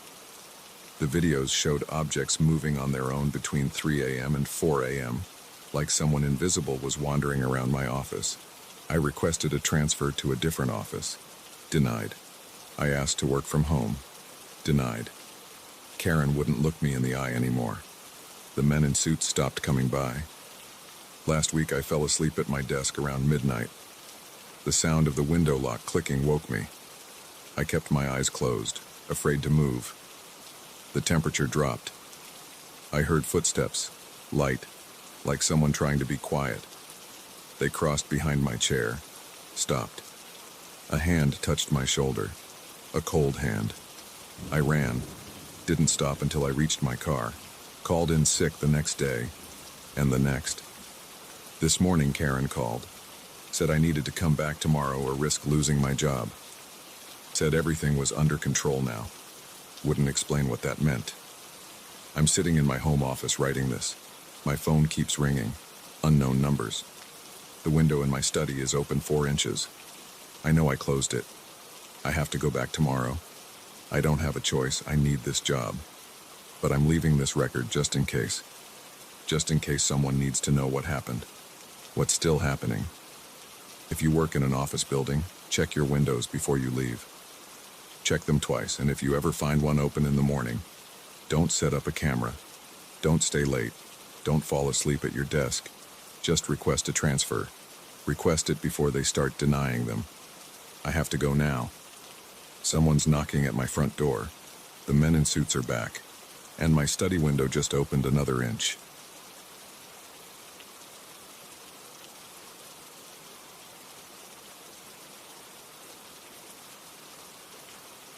The body in the ditch made me slam the brakes. That was 6 months ago. Now I know it wasn't a body at all. But I still see that figure every night, standing in the same spot, right arm stretched out, thumb pointing down the road, away from Miller's Curve. I drive a delivery route for Palmer Medical Supplies. Night shift, 10 hours straight, dropping off equipment to nursing homes and hospice facilities across 3 counties. The pay is decent, and I like the quiet. After Sarah left, taking Tommy with her, the silence in our house got too heavy. At least on the road, the quiet feels natural. My route takes me down Miller's Road every night between 2 and 3 a.m. It's a 20-mile stretch of asphalt cutting through cornfields and patches of woods. No streetlights, no houses, just darkness and the occasional reflector marking the sharp turns. The worst is Miller's Curve, a tight bend around an old oak tree where the road drops 8 feet into a drainage ditch. That first night, my headlights caught something dark sprawled halfway down the ditch. I hit the brakes hard enough to send boxes of catheters sliding forward in the back of the van. The figure looked like a man face down in the mud, black coat, one arm bent at a wrong angle. I grabbed my flashlight and phone, already rehearsing what I'd tell the 911 operator. But when I walked to the ditch, there was nothing there. No body, no footprints in the mud, nothing but dead leaves and beer cans. I stood there for 5 minutes, sweeping my flashlight back and forth. The beam caught something white moving at the corner of my eye. When I turned, I saw a tall figure standing at the curve, maybe 50 feet away. Right arm out, thumb down. I called out. No answer. I took 3 steps forward, and the figure was gone. I convinced myself it was exhaustion playing tricks. I'd been pulling doubles that week trying to save up for Tommy's birthday present. But the next night, same time, same curve. There it was again, standing perfectly still, right arm out, thumb down. This time I kept driving. For the next week I saw that figure every night, always in the same spot, always in the same pose.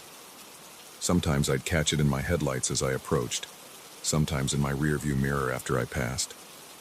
Once I thought I saw it running alongside my van, keeping pace at 45 miles per hour. But when I looked again, the road was empty. I changed my route, took the long way around, adding 40 minutes to my drive. But after 2 weeks of that, my supervisor called me in. Customers were complaining about late deliveries. I had to go back to Miller's Road. The figure was still there, waiting. I started asking around. The guys at the truck stop near Miller's Road knew the stories. In 1987, a college student vanished somewhere along that stretch. Her car was found parked on the shoulder near the curb, keys still in the ignition. In 1993, a local man crashed his motorcycle there. They never found his body, just his helmet, cracked open like an egg. In 2006, a minivan went off the road. The mother and 2 kids were found 3 days later, still strapped in their seats underwater in the flooded ditch. The father's body was never recovered. I wrote down every detail, made a spreadsheet, tracked weather conditions, moon phases, temperature.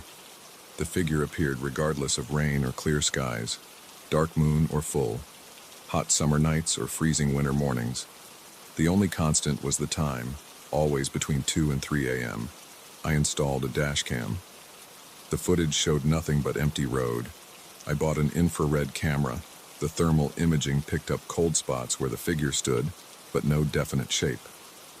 I set up motion-activated trail cameras along the curve. They captured dozens of photos of deer, raccoons, and one confused-looking coyote, but no figure. Last week I decided I'd had enough. I was going to stop, talk to it, touch it, whatever it took to prove to myself I wasn't crazy. I left early for my route, parked at the curve at 1:45 a.m., killed the engine, but left the headlights on. The beam cut through a light fog rolling in from the fields. I sat there watching the digital clock on my dashboard tick forward minute by minute. 2:17 a.m., movement in my side mirror. The figure was there, standing closer than ever before. I could see details I'd missed from the van. The black coat was actually a long, dark dress, muddy and torn at the hem.